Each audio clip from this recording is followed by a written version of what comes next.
This guy farms immortal ogres for points. A monster that no matter how many times you kill it, it will be resurrected again the next day, stronger and faster. Thanks to his skill, decapitation, he drops them in one clean strike and treats the hunt like practice. With the points he earns, he blesses a withered tree into an emperor apple tree, and those apples sell for a crazy amount of money. But he wasn't always this strong. To understand the story better, let's go back to the very start. Earth was dying and lost every vitality it had to provide, and then a certain being revealed just what Earth needed. The Absolute being advised to dispatch to another world, and with this, dispatchers, who are now regarded as heroes, left the Earth for other worlds. From the other worlds, dispatchers are able to bring back new things that are essential for humanity's survival. Our MC, Chansu, is working a trash gardening job, but he wishes that he could become a dispatcher too. After the day's work, he heads to the dispatcher reunion center, where there is a bulk load of people trying to get information on their loved ones. He manages to get past all the other people who are there to reach the receptionist. The receptionist checks his log and realizes that Chansu doesn't have enough to pay for the investigation he is requesting. He tells him to come back when he finally has the required money. Chansu begs the man to at least give him some news, but he is pushed out of the way by the next customer. Chansu has no choice but to step away, and he walks back home decisively. Apparently, when he was little, his father was a top-ranked veteran, also known as a returnee. They were always together, but when Earth's condition got worse, he was dispatched again. And since then, he hasn't seen his father again. After waiting for so long, his mother also went in search of her husband, but in the end, Chansu found himself all alone. He has grown so much that the memories he has with them have started to fade. He can't even picture their faces clearly anymore. Suddenly, a bright golden light hits the outside of his apartment, leaving a massive wave that sends him flying into the wall. He passes out cold, and when he wakes up, it's been hours. An emergency news alert popped up on his phone, warning about the turbulence and flash caused by a returnee's re-entry. To make the situation worse, an S-rank returnee announces his retirement, shocking everyone. The S-rank dude talks about how he failed to protect the dispatchers who accompanied him.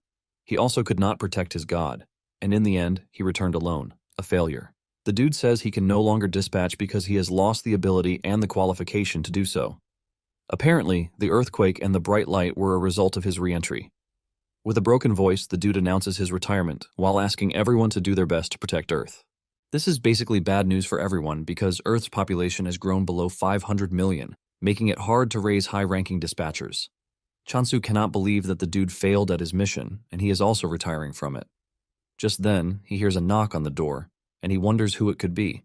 He stands and he walks to the door, wondering why he is getting a visit because it is very unusual. He opens the door and hears a voice calling him, but he doesn't see anyone standing at the door. Just as he is about to start believing that he is going crazy, the voice directs him to look down. Chansu stares down to see a cute talking bunny holding a tablet device and staring at him.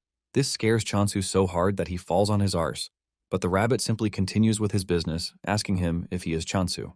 The rabbit then tells Chansu to calm his nerves because he brought wonderful news for him. The rabbit smiles, congratulating Chansu on becoming a dispatcher.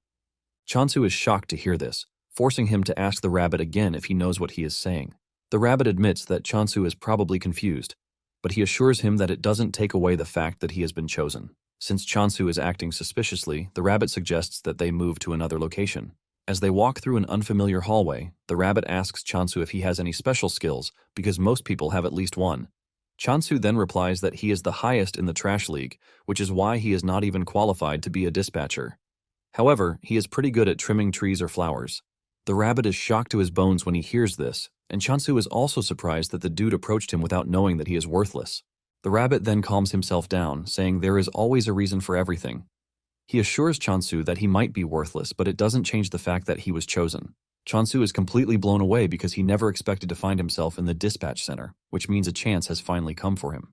They arrive at a very large door, and the rabbit suggests that they go inside to continue their conversation. Before the rabbit could continue with what he was saying, Chansu had reached the door. He tries opening the giant door, but for obvious reasons, the door won't budge. This is when the rabbit disgustingly asks him what he is doing with the door. The rabbit says the entrance they are going to use is to his right.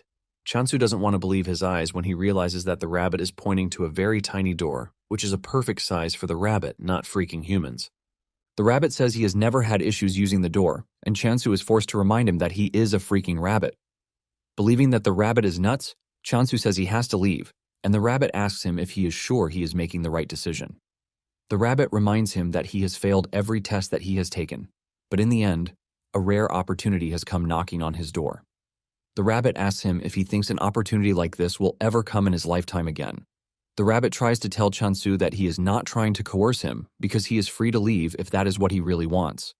After hearing this, Chansu has no choice but to crawl through the small passage to follow the rabbit to his bright, tidy office. This is shocking to Chansu because he was expecting a tiny office. The rabbit then tells him that there is a world that is suited just for him. Chansu is confused by this, asking if there is a different world that fits each person. The rabbit informs him that there is a world called block-type land grabbing, and it has an event in progress. Chansu's eyes light up in shock when he sees this, and the rabbit assumes that he knows about it, but Chansu says it is his first time hearing about it. The rabbit mentions that the world is the most sought after in recent days. Apparently, the world has the unique feature of receiving the divine protection of a god. Chansu becomes more interested when he hears this because the returner also made mention of a god. The rabbit notices the change in expression, and he assures him that choosing him has no connection to the recent event. Chansu then asks the rabbit what type of god he is talking about, and the rabbit mentions that gods are assigned on a random basis, but since Chansu is his favorite person, he might as well give him the chance to choose what god he wants. The rabbit then brings out 3 cards, asking Chansu if he is ready to choose. Chansu is confused by this because he doesn't even know which of the cards is good or bad. The rabbit reminds him that this opportunity might not come again, and Chansu agrees with him.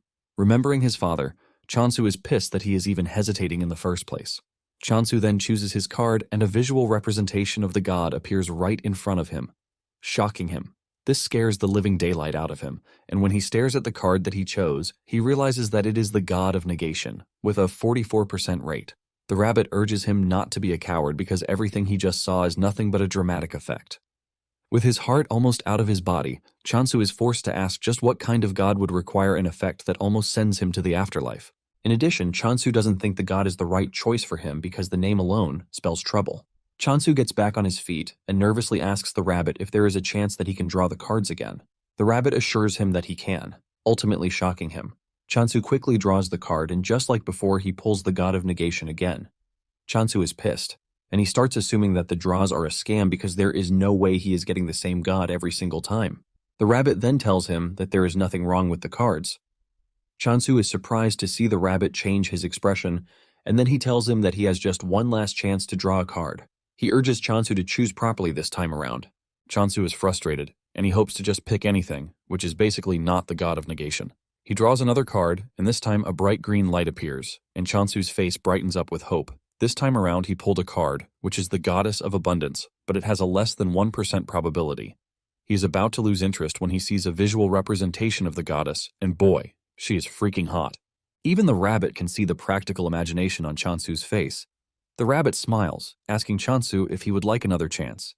This shocks Chansu because the dude literally just told him he was giving him the last chance. Chansu then asks the rabbit what would happen if he decides on the current card, and the rabbit lets him know that he would have to depart immediately. Chansu is shocked to hear this, and the rabbit asks him if there is any reason for him to hesitate.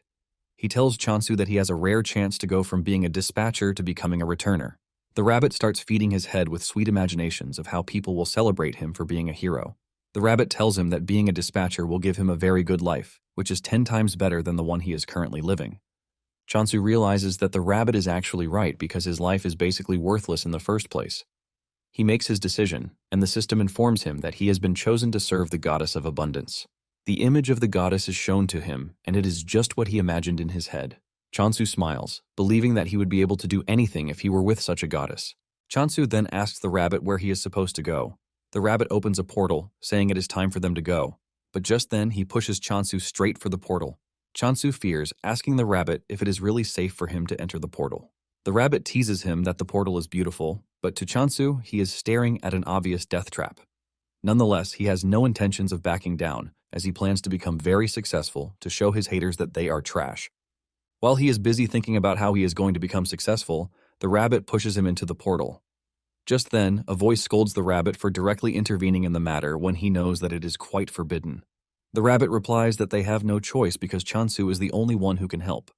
While getting sucked into the portal, Chansu spots the loading screen, and a tip pops up, telling him the percentage signifies the size of the god's faction. This shocks Chansu to his bones because he thought the percentage was a probability, but it turned out to be something worse. Chansu finally makes it to his new world, with the pain that he is just learning about something so crucial. He looks around to see that everywhere is not far from a wasteland. In addition to the goddess not having a faction, he has found himself in a doomed land. Seeing this, tears fall out of his eyes, and he concludes that he is done for. Chansu was expecting an abundant land, but everything he is staring at is nothing but a wasteland. The system window pops up again, welcoming Chansu to the world of digging. It tells Chansu that he is the apostle of the goddess, and he is required to secure as many land rights as possible through digging. Before he starts doing anything, he thinks of looking around first. He figures out that he needs to find the goddess, and he suddenly runs into an old, shabby sickle. He wonders if someone used it and then threw it away. Since he is a gardener, the sickle matches his hand really perfectly. Suddenly he feels an overwhelming presence behind him, and fear grips him that a monster is about to consume him. Fear creeps through his body when he realizes that he hasn't even met the goddess yet, and a monster is about to make a meal of him. Chansu concludes that death is the last thing he wants at the moment. He decides to threaten the monster by swinging his sickle. He turns around and swings it really hard, only for him to see that there is no monster but a cute hamster staring at him. Chansu crouches to stare at the hamster, and he can clearly see that it doesn't harbor any sense of hostility toward him. Suddenly, it crosses his mind that he might get a bonus for taking out the hamster, and the hamster screams out its lungs in fear. Chansu smiles, because he has successfully messed with the hamster. He decides to let it live as long as it doesn't cause him any problems. Suddenly, the hamster turns around to leave. The hamster stops at a distance, beckoning Chansu to follow him. Chansu then runs after the hamster, which is pretty fast for its size. Chansu wonders where they are going until they reach a stream, where Chansu wastes no time fetching water into his bottle to drink. He feels very refreshed, and he asks the hamster if he knows where the goddess is staying. The hamster tries responding to him, but their communication technique differs from each other. The hamster continues moving again, and Chansu follows it, waiting to see where the hamster is leading him. Moments later, they arrive at a huge tree that has dried up like the trees on Earth. Chansu steps on a whittled ginseng, shocking him. He wonders what a ginseng is doing in such a shabby place, but the hamster suddenly grabs the ginseng away from Chansu. Chansu is confused as he believes that the ginseng is for the hamster. Just then, the notification comes on, telling Chansu that he has discovered the goddess. Chansu believes that the system is glitching because he has not seen the goddess anywhere around. Chansu is rambling about this when the hamster grabs his leg, and he assumes that the hamster is messing with him. He grabs the hamster, telling it that he is busy and not ready to play. However, the hamster's expression tells Chansu something important that he has been missing. In the most unexpected surprise, the wilted ginseng is the freaking goddess. Chansu doesn't want to believe this because the goddess he saw was pretty bountiful, and there is no way she has shriveled into an ugly ginseng root. Since he is not ready to believe his eyes, the hamster brings out a magnifying glass for him to look through, and this is when he finally accepts reality. He holds his head in pain because the land grabbing and the percentage that he saw was nothing but a foreshadowing of his future situation. Chansu remembers that the numbers were going up when he was drawing the cards, and this basically means the god's influence was growing then. Chansu cannot believe that the god of negation was actually a good card, and it was hard to believe since it was coming up pretty often. Chansu wonders if the goddess shriveled away because her influence went down completely. Chansu stares at the goddess, wondering why she is not waking up. He starts to fear that he has completely killed the goddess when he steps on her, but the hamster just stares at him like some really dumb dude. It then dawns on Chansu that he might get the goddess to wake up if he gives her some water. He pours water on her, and surprisingly, a bright green effect emerges from the ginseng's body. This tells Chansu that the water is working, and he proceeds to give her some more water. He drowns the goddess in water, ultimately restoring the goddess's sense. The goddess almost drowns in the water, and she starts wishing Chansu would stop before it is too late. The goddess finally comes to life, and Chansu celebrates his aggressive CPR skills. The hamster is also glad that its master is back to life. Just then, Chansu bows to the goddess, offering his greetings and telling her that he is her apostle. The goddess manages to sit up to look at her apostle. Chansu is totally confused about what to do until the Windows notification pops up, telling him that he can become stronger by using his skills. Chansu is surprised because he didn't know that there were skills readily available for him. He sees one of the skills, which is the goddess's blessing, and even though there is no description of what the skill does, Chansu assumes that it is for making crops beautiful. Just then, he applies it, and he realizes that the blessing is called decapitation. This shocks Chansu, since decapitation basically means cutting off a head. He doesn't want to imagine himself cutting heads around just to live an abundant life. However, he concludes that there is no way the goddess of abundance would grant him such a violent skill. Chansu turns to the goddess to ask her if he is truly meant to cut somebody's head off, and the goddess's reaction just confuses him. He then concludes that there is nothing else but to decapitate someone. Chansu starts thinking about the several things that this might entail. And then it suddenly dawns on him that the hamster might be ripe for decapitation. The hamster is busy celebrating the revival of the goddess, not knowing that Chansu is staring at him with the most evil eyes ever. The hamster turns around to see Chansu fully armed and ready to turn it into 2 pieces. Just before the sickle can hit, the hamster makes a run for it. Chansu continues his chase, and realizing that there is no way out, the hamster hides behind the goddess. Chansu calmly tells the hamster that he is not happy with what he is about to do, but it is all for the goddess's sake. Suddenly, the hamster and the goddess start to panic, and when Chansu turns around, he sees a terrifying creature standing behind him. Chansu also notices that the hamster has jumped in front of the goddess, and this is when it dawns on him that the hamster wasn't a monster after all. Chansu admits his mistake and figures out that he has to make amends for his mistake by defeating the real monster standing in front of him. However, the question of whether he can do it remains a thing. Nonetheless, Chansu is a brave dude, and he charges at the monster with the sickle in hand, and thanks to the decapitation skill, he can see exactly where he needs to cut. He activates the decapitate skill, and he leaps at the monster, swinging the sickle so hard that it takes down the monster in one strike. The hamster and the goddess are left in shock when they see this. Chansu casually returns to the goddess like he didn't just do something pretty crazy. Chansu then bows to the hamster for mistaking him for a monster and almost sending him 6 feet underground. He asks the hamster to forgive him, and the hamster smiles before giving Chansu a thumbs up to let him know that he is not holding grudges against him. Chansu is happy to see this, and he gives the hamster a name, Hamstol. The name sounds so good to the hamster that it starts to blush hard from it. Just then, the Windows notification pops up again, telling Chansu that the head of the monster will automatically be transported due to the skill's effect. This is when Chansu finally learns the name of the monster that he killed, which is the Immortal Ogre. Because he has defeated one ogre, a kill count also appears to show him that he can kill as many of them as he wants. Chansu is surprised that the monster is known as the Immortal Ogre when there is nothing really immortal about it. The system comes up with another notification, telling Chansu that the transported offering now belongs to the goddess. Chansu turns to look at the goddess, and he realizes that the goddess has become even fresher than before. It dawns on Chansu that if he continues working hard and terminating monsters, it will, in turn, help the goddess return to her best form. Motivated to see the goddess's hot body, Chansu runs off to find more monsters to kill. He soon runs into a horde of immortal ogres. He gets another tip that there are unidentified points that can only be used by the world system, which means that they cannot be traded between individuals. Chansu is surprised because he didn't know when he acquired the points. Nonetheless, it is a good thing for him, and he figures out that getting rid of the ogres is the next thing on his list. Chansu is glad that he can wield the decapitation skill because it makes killing the ogres easy for him. Chansu dashes toward the ogres, activating the decapitation skill, and he cuts them down with just one swing. Another tip pops on, telling him that he can acquire points by killing monsters. Chansu sees this as a go-ahead to kill as many monsters as he can because the system just gave him the go-ahead. Chansu has defeated 4 immortal ogres already, and he thinks of killing about 100 just for the feel of it. After defeating the first wave of monsters, Hamstol celebrates on Chansu's shoulder as if he were the one who defeated the monsters. Chansu then asks why the monster is called an immortal ogre when they die too easily for something that should be eternal. Since no one can answer his question yet, he figures out that he will get the answer to his question if he continues defeating the monsters. Chansu returns to the tree to find the goddess looking even more beautiful than before. Chansu smiles because the effect is coming in faster than he even thought. He is excited to see the goddess return to her original form.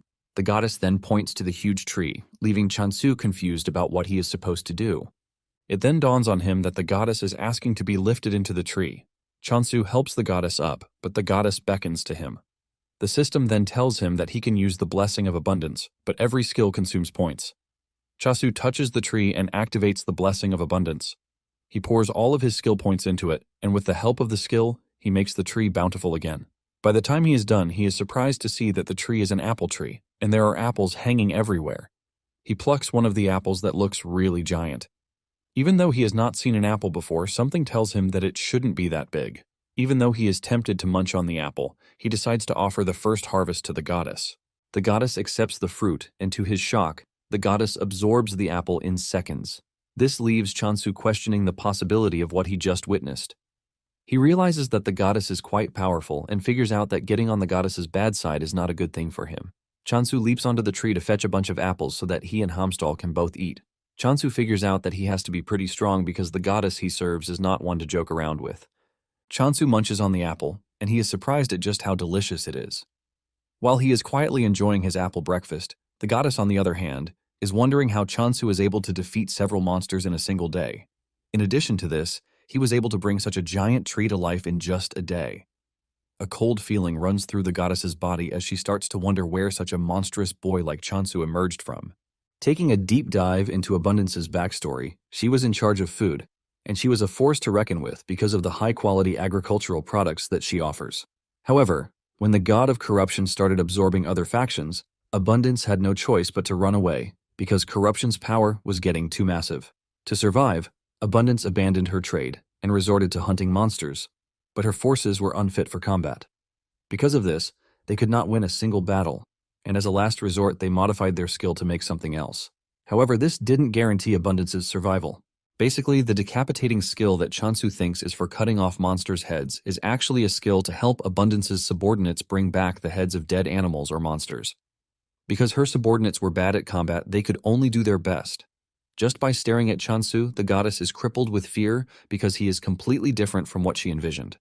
She wonders why Chansu chose her, but nonetheless she comes to the conclusion that Chansu now belongs to her. Chansu is trying to get another apple fruit when the goddess clings to his leg, and this scares Chansu, who believes that the goddess is trying to absorb him. But the goddess is only trying to hug him to thank him for everything so far. Later on, the goddess falls asleep, and Chansu lays her on the altar to sleep, but a loud thunder strikes out of nowhere. Chansu fears that this will wake the goddess, but to his surprise, the goddess remains fast asleep. Just then, Chansu realizes that apples alone won't sustain him. And at that moment, the system informs him that the delivery event is now in progress. Chansu is surprised to see that something like this exists. However, to make a delivery, he has to be able to contact those back on Earth. However, he notices that Hamstel is also tired, and he lays him beside the goddess. He even covers the two with leaves to serve as a blanket. Meanwhile, at the Reincarnation Trading Company, Hasujin, the Apostle of Reincarnation, bursts into her boss's office to scold him for giving him more work, even though she is already busy as it is. It turns out that they have gotten the order to deliver apples. The order also states that there is no money involved, which means that they are going to barter apples in return for goods. Haesujin screams at her boss, asking if she did something wrong, and he decides to punish her with this trash of a job, but her boss says no. Her boss tells her that the business trip to get the apples is actually good for her because she won't have to work, and this will serve as a break for her.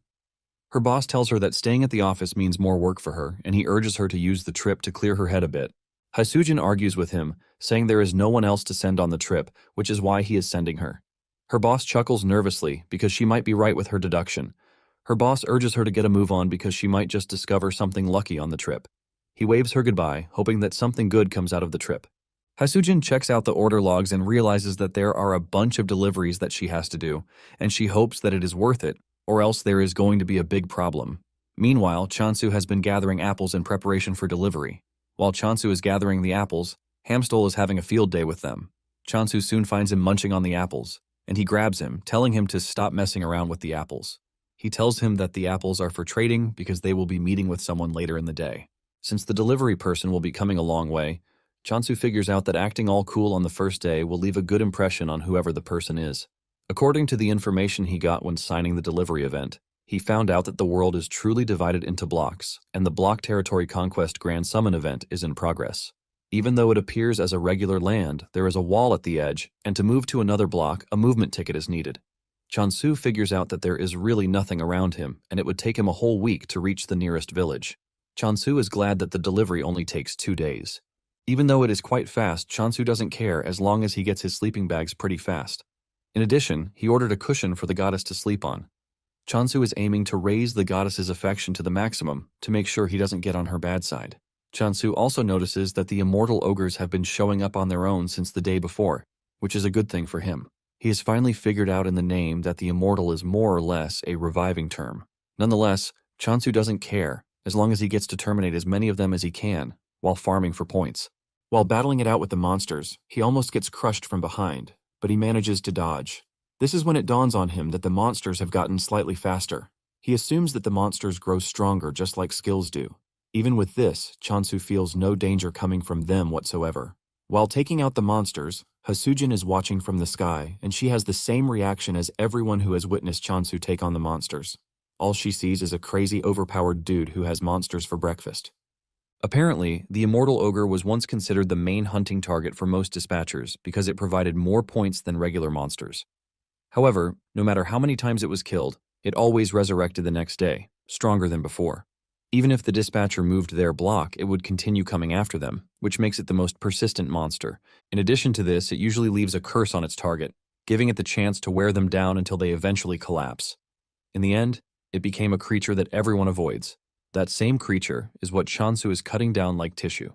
Hasujin starts wondering if Chansu is so reckless that he doesn't even care about the monster's retaliation. Hasujin also notices that Chansu is not even purifying the defeated monsters. With everything she has seen, she assumes that Chansu is a swordsmaster. But then, she wonders why a swordsmaster would be picking apples out of all the things that he can pick. Hasujin concludes that Chansu is not a smart swordsmaster, but to avoid his wrath, she believes that it would be best to deal with him in the most gentle way possible. After taking down the horde of immortal ogres, Chansu realizes that he has gained a ton of points and that it is increasing exponentially too. Because of the blessing, an apple now costs 1,000 points. Chansu figures out that hitting 100 is not going to be a problem for him. He had been wondering why there was a shrine in the region in the first place, but it appears to be a jackpot for him.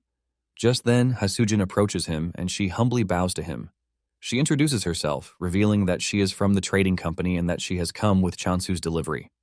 Chansu excitedly shakes Hasujin's hands, saying he is actually impressed that she managed to find the block on her first try. Deep down, Hasujin is scared because Chansu is a powerful dude, and she has to be very careful not to get on his bad side. Just then, she spots the hamster, and this catches her attention because he looks so squishy that she wants to hug him. Chansu notices the eagerness on her face, and he asks her if she is feeling unwell, but she replies that she is feeling good. Unknown to Chansu, Hasujin is just eager to touch the hamster. Chansu then tells Hasujin to follow him so he can lead her to where the apples are. Upon arriving there, the smell of the apples alone catches her attention, and she is forced to say this out. Chansu agrees with her, saying the apples grew really well. Hasujin cannot believe that the large tree standing in front of her is an apple tree. Chansu plucks one of the apples and he asks Hasujin if she would be willing to eat the apple. Hasujin collects the apples, and the massive sizes of the apples shock her. However, she is not expecting anything great because when a fruit gets too big, the sweetness suffers a backlash. She expects to be disappointed, but the moment she bites out of it, she is sent into a state of unimaginable tastefulness. Hasujin realizes that the apple is quite sweet, and the acidity is also balanced out. She figures out that the apple would sell for nothing less than 100,000 gold because of how sweet it is. Hasujin then asks Chansu to confirm if he placed a 2,000 gold price tag on the apples, and Chansu says yes. Hasujin lets Chansu know that the price he placed on the apple is quite absurd, and Chansu thinks she is saying the apples are too expensive. Chansu nervously asks the lady how much she would be willing to buy the apples. Hasujin shocks Chansu when she tells him that he should be getting at least 20,000 gold per apple. Chansu almost loses his mind when Hasujin reveals that it could even get over 30,000 if he supplies them to a department store. Chansu cannot believe his ears. And even though Hasujin could have defrauded him, she doesn't think it would be nice to lose a potential long-term customer. In addition, she is not ready to die just yet, because she believes that this will be her fate if Chansu ever finds out. Hasujin then tells Chansu that the apples are not just apples, but the very first type of apple that has gotten a unique flavor she has not tasted before. Hasujin confesses that the apple holds more value than any regional specialty that she knows. To avoid overstretching things, she suggests that they just put it at 20,000 gold in the meantime. She brings out a formal contract, telling Chansu that the other balance will also be settled once he signs the contract. Chansu collects the pen, and he looks through the contract to see what it entails. Once he sees that it is something favorable to him, he smiles. However, he suggests that they adjust a particular section of the contract. Hasujin is surprised when she realizes that the company's share percentage has gone up. Chansu lets her know that it wasn't a mistake, but he did that because he would like to build a long-lasting relationship with Hasujin. In addition, Hasujin was honest with him about how much the apples are worth. Chansu stretches his hand forward to shake her, and this shocks her. She then thanks Chansu for accepting the contract, and she hands over the items that he ordered. Among the things he ordered are seeds, food supplies, and cooking tools. In addition, there is a familiar egg, which is a commemorative gift from the trading company. Hasujin assures him that it will help him with his farming. She hands over the eggs to Chansu and says he might not even need them because he is already raising one. Chansu is surprised because he can't see the said familiar that he is raising. Hasujin then points to Hamstall, believing that Hamstall is Chansu's familiar. Hasujin then tells him that the more points he pours into the egg, the stronger it is going to be when the familiar hatches. However, she urges him to be careful because if he overdoes it, the egg will crack. leading to an automatic failure. She adds that Chansu should stop once the egg starts to tremble. After the instructions, Chansu tells Haesujin that he might just have to try it to get the perfect feel for it. Haesujin asks about the expected harvest and schedule for the apples, and Chansu says one day should be enough. This shocks Haesujin because they are going to be getting daily supplies of apples. After their brief, long, boring conversation, they work out the schedule, the numbers, and the visit dates. After everything has been sorted out, they conclude the first part of their deal. After Haesujin is gone, Chansu walks up to the goddess to thank her for staying hidden when Haesujin was around. Chansu looked at the several supplies that he got and couldn't believe that the sales of apples were lucrative. Nonetheless, he knows that he owes it all to the goddess. Just then, he spots the goddess hugging the eggs, and he realizes that he might have to hatch the eggs sooner. However, he is going to need more points if he is going to do this. To do this, he figures out that killing more monsters is the way forward. Chansu is proud of how things have come so far, but he is not delusional enough not to know that there will be difficulties ahead. Even with the thought of this, Chansu is not scared because he is built to face challenges. When Haesujin returns to the trading company, she tells her boss everything that she saw. She tells her boss that Chasun is definitely Korean, but she assumes that he is a member of the combat factions. Her boss is surprised that a combat-oriented person is able to raise such a good bulk of apples. Haesujin reveals that Chansu took down undead monsters with just a rusty sickle, and he only targeted their heads. Haesujin's boss believes that the dude might be aiming to become a swordsmaster by putting himself in a tough situation, just like a dude Rohan did. Haesujin's boss then says it would be advisable for them to keep Chansu hidden rather than assign guards to his position, and Haesujin agrees with this. While saying this, the dude doesn't stop munching on the sliced apples in front of him until Haesujin grabs his hand, reminding him that they are supposed to eat them together. Back in the world of abundance, Chansu is already pouring points into the eggs to try and hatch them. He wonders if he is going to get a cute or strong monster from the eggs. Just then, the egg cracks, leaving a bright light, and Chansu believes that an SS rank familiar is going to step out of the egg. Chansu's entire smile fades away when he sees a chick popping out of the egg. He cannot believe that all the hype was just for a big chicken when he was hoping to get a worker. He starts wondering what to do with the chick, and the first thing his mind goes to is to raise the chick to eat it. However, he is hesitant because he cannot just cook and eat a chick that he poured 120,000 points into. Because he is trying not to get too attached, he decides to give it the name Ari. Just when he is trying to get familiar with the Ari, the other egg starts to hatch too. Just like before, Chansu is hyped, as he believes that this will come out to be a worker. However, his face crashes in disappointment when a pig emerges from the egg, and Chansu wastes no time giving the pig the name Doji. Chansu is extremely disappointed, leaving him to wonder why he is getting only ingredients. He was told that he was going to get a familiar, but at this point, he thinks he has been scammed. Just then, Ari and Doji walk up to the goddess to greet her, and the goddess urges the two to forgive her for failing to protect them to the very end. The two also apologize for not being able to serve their goddess the way they should have served her. The goddess appreciates their honesty, but tells them that there is something they need to be careful of, and this is her apostle. She tells the two that Chansu doesn't know that they are her retainers, and he might just sell them off if they prove to be useless to him. To make it worse, he might even eat them, and the two can feel the scary aura coming from Chansu, which makes the goddess's claim valid. The goddess urges the two to be on their best behavior until Chansu is able to obtain the communication skill. The two agree with the goddess, saying it would be better for them to just observe as it is. The next morning, Chansu heads out as usual, and his main targets are the undead monsters. Doji and Ari wake up early in the morning to hear commotion everywhere. The sleep disappears from their eyes when they see Chansu running about, cutting down undead monsters. This is when it finally dawns on the two that Chansu is pretty dangerous, and the goddess was not joking when she told them to be on their best behavior. Ari tells Doji that Chansu was staring at them in the weirdest way, and Doji panics when he remembers this. Just as he finishes taking out the undead monsters, Ari and Doji appear with a towel on their head. They praise Chansu for the hard work and tell him to clean up with the towel.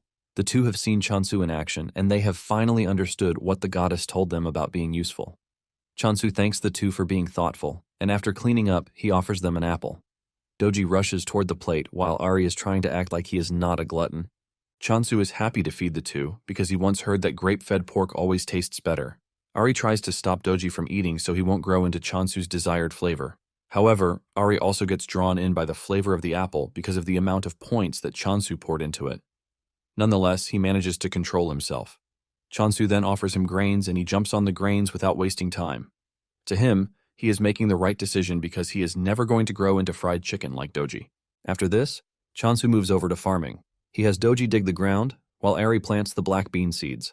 Chansu then covers the ground and gives the seeds water before adding the blessing of abundance. In no time, Chansu has a farm with healthy plants covering it. Chansu holds one of the seeds in his hands, and the moment Ari spots the seed, he locks in on it. He rushes toward Chansu, but he hides the seed, telling him that the first harvest must be given to the goddess. Chansu gives the goddess the seed as usual, and she absorbs it in the most weird way, just like she always does. Chansu then tells Ari and Doji that it is time they eat because they are going to plant potatoes later. Unlike before, Ari consumes as much food as Doji. The two end up looking like inflated balloons, and Ari believes that he is done for because he couldn't hold back his hunger. On the other hand, Chansu is just happy that the two are eating well, and this serves as a motivation for him to plant more crops that they are going to enjoy. Just then, his mind crosses the apples, and he hopes that they are selling well on the market. At the store, Hasujin's boss notices that the apples are the only items left for sale. A lot of people have gathered, but none of them are ready to buy, which is expected. He had even decorated the apple and packaged it well to make it more pleasing, but people don't think a single apple is worth 200,000 gold. He is left scratching his head in frustration because he has no idea how to convince people that the apple is actually delicious. He is pretty sure that everyone will change their minds after just a bite, but the problem is getting them to have a bite. Suddenly, he hears someone purchasing the apples. He rushes to the attendant to ask him what just happened, and the attendant reveals that all of the apples are sold out. He doesn't want to believe this, since there was still a bulk load of it some minutes ago. The attendant reveals that someone tasted one and then bought everything. The signature on the payment slip says Rohan, and this is when it dawns on the manager that the person who just patronized them and bought out the apples is none other than Rohan, the pioneer of the handicap training method. Rohan is also known as the unrivaled swordsmaster, which makes him a big deal, and the manager admits that they have struck gold. This ends up making the news big time, and everyone believes that the apples are what Rohan ate to become a swordsmaster. Haesujin's boss, Ryuwoo, starts getting calls from everywhere. Everyone wants a box or 100 boxes of the miracle apple. A week after Chansu arrived in the abundance world, he admits that he has been living life greatly. He has potatoes with him, and he is ready to cook. While cooking the tasty potatoes, Doji is already holding his leg to let him know that he is interested. Chansu simply reveals that he is not making the potato for him because he just finished eating his own meal. Nonetheless, he still gives him some to eat. Moments later, Haesujin shows up, and she is surprised to see that all of Chansu's familiars have hatched. To Haesujin, she is staring at a bunch of cute teddies that she can hug to feel better. Meanwhile, Hamstal and the other two are covering the goddess to make sure that she is not exposed to Haesujin's glaring eyes. Chansu then asks Haesujin why she came. Haesujin mentions that she has some good news for him. She brings out sales receipts to tell Chansu that all the apples sold out, and they all sold out for the tagged amount too. Chansu holds his head in shock and amazement because everything went off in just 2 days. Haesujin tells him that the most unbelievable part of everything is that everyone now wants a taste of the apple. Chansu is blown away because he never saw apple as something that would command so much money. He remembers that apples were usually sold for less than 1,000 gold. Because he's getting 30% of the profits, Chansu realizes that he is going to make at least 60,000 gold per apple. With a simple calculation, he realizes that he would have gained 3 million in one day if he managed to sell 50 apples. Chansu's mind blows out of the roof when he realizes that an annual profit of 1 billion is coming his way. Chansu is glad that he is on the right trajectory, and he believes that with this, he might be able to find a clue about his parents. Chansu tells Haesujin that he is not a mood killer, but he asks her how long she thinks the hype over the Emperor apples will last. Chansu knows that the apples are currently popular, but he also knows that there is no way they will continue selling for that huge amount in the future. Haesujin then assures Chansu that she understands his concern, but lets him know that 100 apples a day to a target audience of 1 million means they will still be in business for 27 years. Chansu is shocked to hear this, and he assumes that it is an overestimation. Haesujin then tells Chansu that he has nothing to worry about. Haesujin then asks him if he has thought about increasing his apple production. Chasun smiles nervously, saying he has grown other crops too, and it will be nice if she tastes them. He assures her that they are as tasty as the apples. Haesujin's eyes light up like a goblin when she hears this. Chansu then tells her to sit tight while he serves her potatoes first. Haesujin takes a bite out of the potatoes and she melts in sheer joy at how sweet they are. She starts imagining all the good things that will come out of the potato if managed right. Just then, Chansu shows up with pancakes and fries. Haesujin shed tears as she consumed the food in front of her.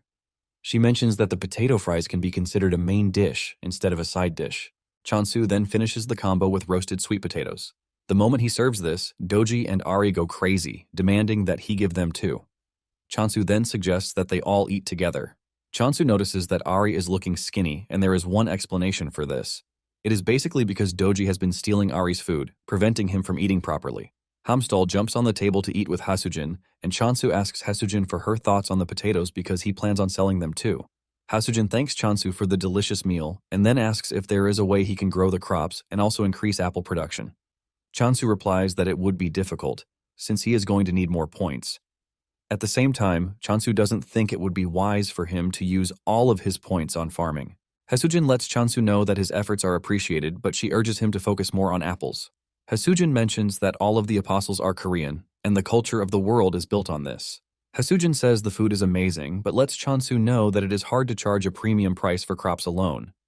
Hasujin says the crops won't be as profitable as apples even if people start to demand them. Hasujin goes on her knees, begging Chansu to consider apple production as his primary assignment. Realizing that there is no changing her mind, Chansu asks her if 100 apples a day will be enough, and her eyes light up when she hears this. She thanks Chansu for reconsidering and putting her suggestion into the books. The next day, Chansu steps out to hunt monsters as usual. Doji asks Ari if it is important that they follow Chansu every time he steps out, and Ari screams at Doji, telling him that they are the only ones who can keep watch, because Hamstal is basically useless. Unknown to them, Chansu is actually wondering why the two keep following him everywhere, and he assumes that they are combat-type familiars. Chansu doesn't think there is any way actual familiars will be pretty useless to the point that the only thing they can offer is to eat. His conviction soon goes down the drain when he sees the two getting chased down by an undead monster. Chansu blames himself for thinking the two are worth the hype he was giving them in the first place.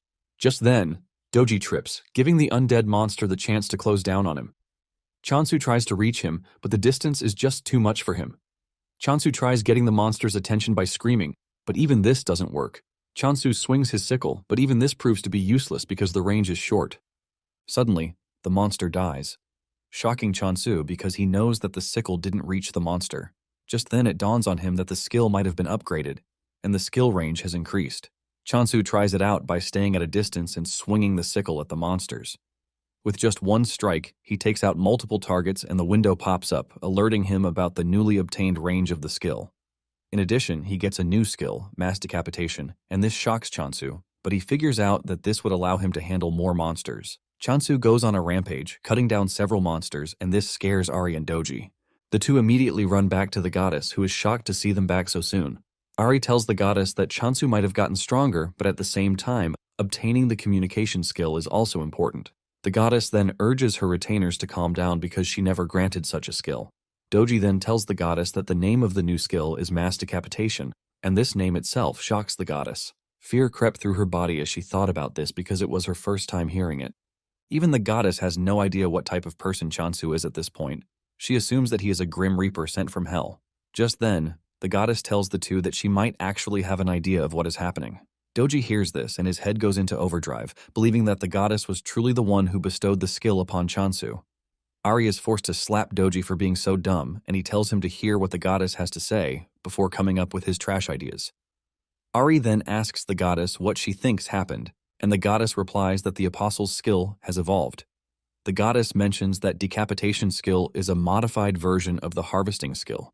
She reminds them that the evolved skill allowed the user to engage in a wide range of harvesting, just the same way that the goddess thinks Chansu's skill has evolved into mass decapitation. Ari is surprised to hear this, and he mentions that this was something first-year apostles only could do. The goddess agrees, saying this is exactly why Chansu is pretty scary. However, the goddess thinks he is a thankful dude, which makes things a bit better. The goddess says Chansu might be growing at an exponential rate, but it is all thanks to his growth that they are safe to some extent. The goddess then says she will give Chansu the communication skill once he returns. Moments later, Chansu returns, and the goddess excitedly gives Chansu the chance to pick between two new skills, since it is against the rules to define an apostle's path. Chansu stares at the status screen to see that he has two skills that he can choose from, which are the promise of abundance and communication. The goddess is confident and assured that Chansu is going to pick the communication skill. The goddess can't wait to tell Chansu to stay away from danger and also to thank him for everything he has done so far. After taking a minute to think about his choices, Chansu picks the promise of abundance skill, shocking the goddess, who least expected this. Before making his decision, Chansu had stared at the screen for some time to know which skill would work best. He stared at the communication skill and realized that it was just a skill that allowed him to communicate with plants and animals. The horror of hearing Ari and the others scream at him whenever they are pissed made him realize that he is going to have a really hellish life if he picks the communication skill. Since there is a saying that ignorance is bliss, he decides that choosing the communication skill would be a wrong move. This is why he went for the promise of abundance instead. And the moment he picked the promise of abundance skill, he realized that everyone is pretty gloomy. He now has 2 skills on the board, but just like before, there is no description for the skill. Chansu then picks out an apple with the intention of giving it to the goddess as a first offering. But to his surprise, the goddess turns her back to him, and she starts to cry. On the status screen, Chansu learns that depending on how he uses his skill, the points will return accordingly. Chansu wonders why the goddess is rejecting the apple that he gave her. In an attempt to cheer everyone up, he pinches Hamstel's cheek, and this cheers the hamster up a bit. He also rubs Doji's belly to tickle him, but to his surprise, the points are not coming back. Just when he is thinking of what might be wrong, Haisujin shows up in a hurry, telling him that he has to claim the block and defend it. This shocks Chansu, forcing him to ask if someone is planning to attack them. Haisujin says there is the possibility of this because the Emperor Apple has gained much popularity. Due to this, they are forced to limit the purchase of the apple to 1 per person, and even with this, over 5,000 people have made reservations already. The numbers shock Chansu, and Haisujin adds that the people who reserved say they don't even care when the apple arrives, as long as they get it at some point. It is natural that, because of how popular the apple is, there will be raiders who will start targeting the apples and the block. To make things worse, Chansu's block is outside the authority zone, which means there is no protection against crimes. Haisujin wishes that they had some kind of backing because it would have completely changed the game. Chansu thinks deeply about this and realizes that the only backing he has is the goddess. Chansu figures out that if he loses, it is going to be the end for the goddess and the entire region. Haisujin tells him that the first step in curbing this is to claim the block and install a secure gate. Chansu agrees to this, and he says capturing the surrounding blocks to set up a disguised base will put them closer to Haisujin. Haisujin sees this as a really great idea because once they occupy the block and build a door, they won't have to deal with movement restrictions. Chansu then asks why the reservations increased out of nowhere, because it definitely isn't normal. Haisujin tells him that the whole block is going crazy because of the effects of the Emperor Apple. Chansu is confused about the said effects, and Haisujin mentions that there have been claims that the apple is a cure for all. This shocks Chansu, who doesn't think the apple is even capable of everything they are claiming it does. Even Haisujin believes everything, but Chansu doesn't think much about it because it is just an apple. Meanwhile, an annoying journalist is following Rohan as he enters the hospital, and he has his camera ready. Rohan visits his friend Yunsu, who is a grand alchemist. Rohan tells Yunsu that he brought a get-well gift for him, and the gift is nothing but a box of Emperor apples. Yunsu is surprised that Rohan brought the apples for him because he has heard the rumors too. Yunsu takes a bite from it and explodes in pleasure, saying the nutrition and flavor are maxed out. Unsu expresses his shock and starts asking questions about the apple, but Rohan reminds him that he is not a cuisine expert. While Yunsu is slowly eating the apples, Rohan, who brought them as a gift, is munching on them like crazy. Unsu stares at the apple and says there is no way to get this level of perfection out of an apple, even if fertilizer is used. Unsu screams out in horror when he realizes that his friend is eating the apple alongside him, and Rohan urges him to eat fast instead. Yunsu proudly tells Rohan that he doesn't care because he can easily call the Sunhwan department store and just order his own box of apples. Yunsu's hope is ultimately shattered when he learns that he might be an important person, but this doesn't mean much because the store is already overloaded with reservations. Yunsu tries to get them to sell to him by offering triple the price, but even this doesn't work. While the two are having fun, the reporter is busy taking pictures of them. In no time, an article is released stating that it was the Emperor Apple that helped Yunsu get out of the hospital. Ryu bursts out in anger when he sees this because they are already battling countless rumors, and the article is basically adding fuel to the fire. Ryu cannot believe that everyone thinks the apple is a miracle cure. Back in abundance, Chansu tells the goddess that he needs to step out for a bit to take over the surrounding blocks. Chansu tells Doji and Ari that they will be in charge of protecting the goddess. The goddess is shocked that Chansu is stepping out to claim territories, and she assumes that it is because he just got a new skill, which is not even a combat skill. The goddess grabs his leg to prevent him from leaving because it is dangerous. Since Chansu can't understand the goddess, he assumes that the goddess is holding on to him because she now needs protein. Chansu smiles, asking if beef will be fine with them. Chansu excitedly heads into the storage room to get the frozen beef that he ordered earlier. Chansu is excited because it is basically the first real meat that he has gotten his hands on. Back on Earth, he only feasted on lab-grown meat. Chansu excitedly puts on the stove and he starts grilling the meat. He admits that the smell is definitely on a different level from the cultured meat he has always eaten. Doji is already excited to eat the meat, but Chansu tells him that the meat is for the goddess. Even Ari is disappointed because Doji just ate, and he is already eager to jump on grilled meat. All while he is preparing the meat, The goddess looks absolutely mad, and Chansu believes that she is just hungry. Moments later, he finishes the meat and hands it over to the goddess, but to his surprise, the goddess trashes the delicious-looking meat. This shocks Chansu, who thinks the meat is spoiled, which is why the goddess threw it on the ground. Chansu takes out a part of it to try it to see if it is good, and he concludes that it is sweet. However, he believes that something is missing because it doesn't have the shock value of when he first had the apple. He assumes that this is the reason the goddess didn't eat either. Unknown to him, the goddess is crying so that he wouldn't go. But sadly, he can't hear her since he foolishly ignored the communication skill. On the other hand, Ari and Doji are celebrating because Chansu tells them that he is going to bring delicious meat for them when he comes back. That night, Chansu steps out just as planned. And while Ari and Doji are sleeping like logs of wood, the goddess stays awake, totally worried. Chansu arrives at the edge of the block, and the system asks him if he wants to move to the next block. Chansu then accepts the option, and he finds himself in the next block, but everywhere is pitch black. He uses the lantern to gain some visibility, and he realizes that he is in a jungle, which is completely different from where he was before. Suddenly, a swarm of flying monsters dashes toward his location, and because they are too small, Chansu makes a run for it. They are so small that he can't even target their necks, and he figures out that running back to where he came from is his best option. Suddenly, the undead monsters cross over from the other block. Chansu is shocked to see them, but before he can make a violent move, he realizes that the monsters are on his side. Since he can't hear them, he doesn't know that the undead monsters are ready to protect him from other monsters because they believe that they are the only ones who have the right to kill Chansu. To make sure that they can uphold this, they are ready to protect him. The undead monsters then head straight for the bugs to start wiping them out, giving Chansu the chance to retreat back into his own block. Just then, the system informs him that he has earned bonus points from defeating evolved monsters. This shocks Chansu because he is basically earning points from the monsters that the immortal monsters defeated. Chansu smiles evilly because he has somewhat hit a goldmine of points. He realizes that this changes everything because he is gaining points, and his customers are also increasing. The undead monsters that he was once running from are now bonuses to him. Back at the department store, Haesujin complains about the number of calls and orders that they have gotten. Ryuhu confesses that they have been allowing the rumors to fly for so long, but he doesn't think they can allow it to spiral any further. To curb the entire problem, he tells Haesujin that any mention of the Emperor Apple is strictly forbidden. He says there will be no more response to inquiries or interviews. He suggests that they greet all questions with silence and indifference. Haesujin thinks this might not be feasible because it is going to be total chaos. Ryuhu argues, saying they can't let out a word again even if they are threatened. Just as he mentions this, a sword appears on his neck, making his joke turn into reality. A voice appears from behind, apologizing for startling them. Ryuhu turns around to see that the person who held a sword to his neck is the swordsmaster, Rohan. Ryuhu is crippled with fear, and he asks Rohan why he has come to the office. Rohan says he has talked to Ryuhu's boss already, but he didn't give him the answer that he wanted. However, he hopes that Ryuhu will be more cooperative. Rohan then drops the big question, asking Ryuhu who is responsible for growing the Emperor Apple.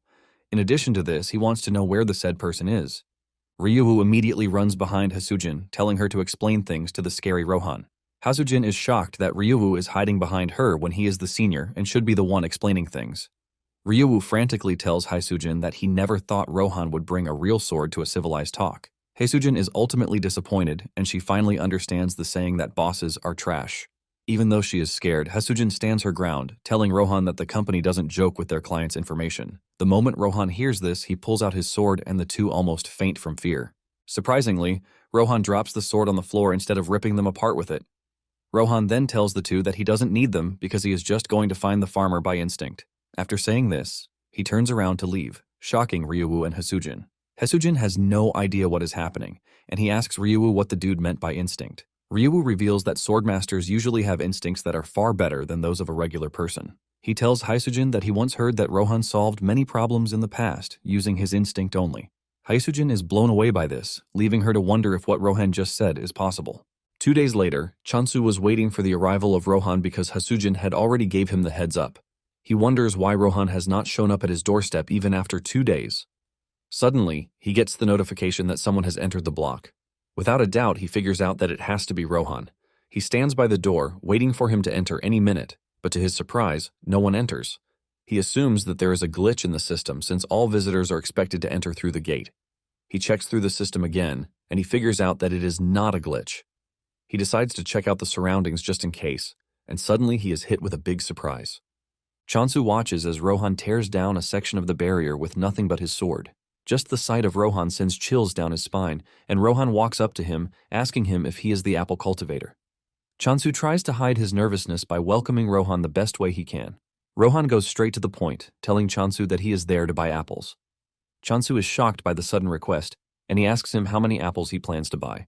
Rohan says he would like 100 apples, but if he can get 200, he doesn't mind. This shocks Chansu and he screams out, telling Rohan that what he just requested is practically impossible. Chansu mentions that the limit to apples that he can sell is 50. Without arguing, Rohan says he is fine with 50 apples. Chansu then asks him what price he is willing to offer for the apples, and Rohan says 200,000 gold each. This shocks Chansu, who tells Rohan that they don't offer packaging like the stores, but Rohan doesn't mind one bit. Chansu also asks him if he is aware that he just mentioned the department store pricing, and Rohan assures him that he is aware. The amount of money Rohan is offering is so crazy that Chansu is already thinking of selling more for him. Chansu then takes Rohan to the apple tree, and Rohan is already salivating from the delicious apple he is about to eat. Chansu walks up to the tree, and he activates the Blessing of Abundance skill. Without delay, several apples pop out on the tree, and Chansu whips out his sickle, telling Rohan to give him a moment while he harvests the apples.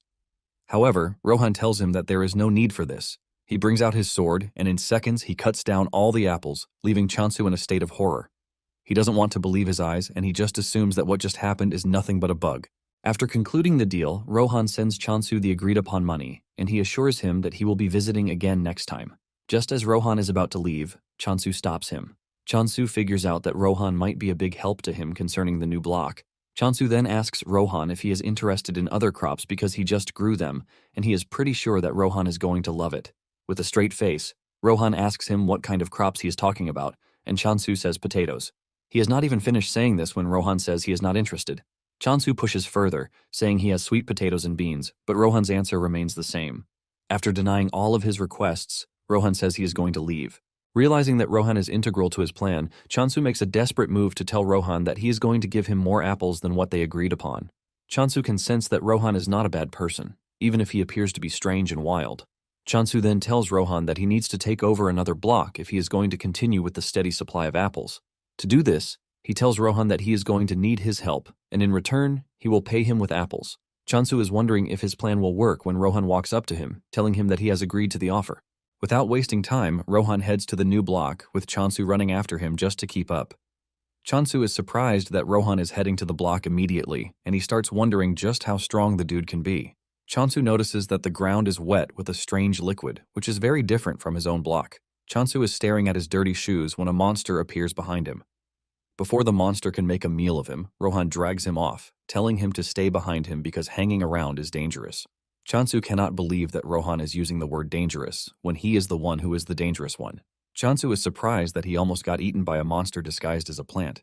Chansu then tells Rohan that he doesn't need to do too much, since he will be the one managing the block in the end. Chansu wants to get rid of the monsters by himself. He activates decapitation and he starts cutting down the monsters like they are nothing. After he is done, he activates the Blessing of Abundance. Meanwhile, Hasujin has entered the block, and she is moving around when she hears Chansu call her name.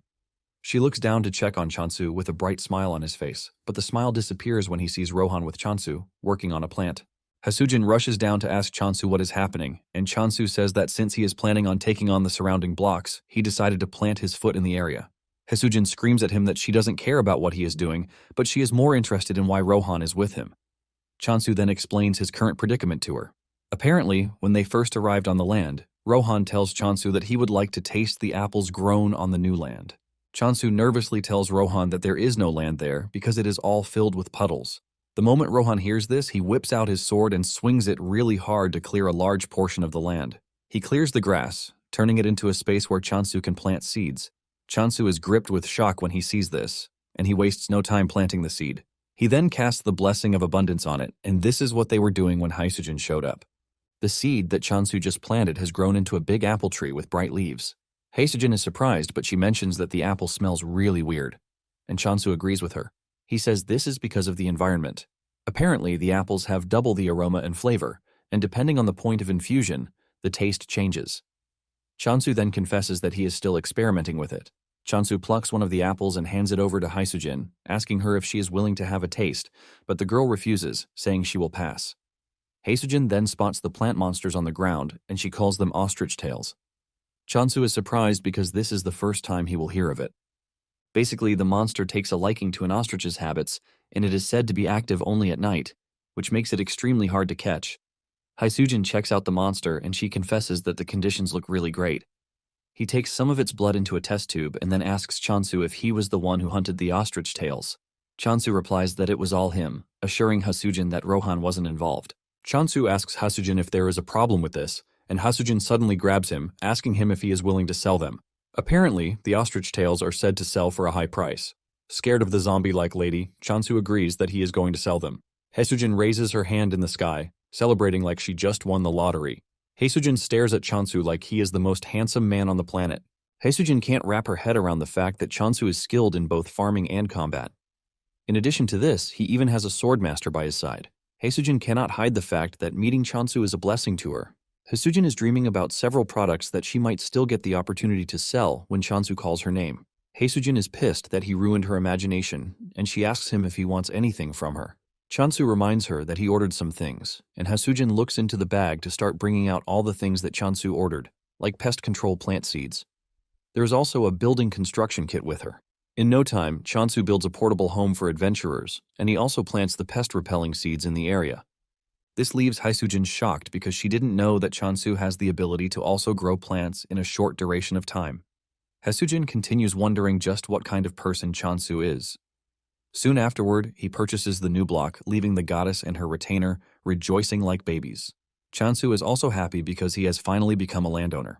Apparently, a single block usually consists of 100 ownership units, and once all are acquired, the faction gains possession. Chansu is exceptionally happy because back on Earth, he could barely acquire a single room. In addition to this, purchasing the land comes with a bunch of new features, and the most important one is the block's trait assignment feature. Chansu gets a tip from the system, telling him that the traits assignable to a block depend on the apostle's god or the block's nature. Chansu is happy to hear this because the feature fits perfectly with the goddess's nature. The system asks him to choose a trait to assign to the block, and his options are growth and death. Since growth sounds better than death, he thinks of choosing growth. In addition, he believes that this will help with the goddess's growth too. Chansu applies the growth trait, but things don't look entirely different from what they look like.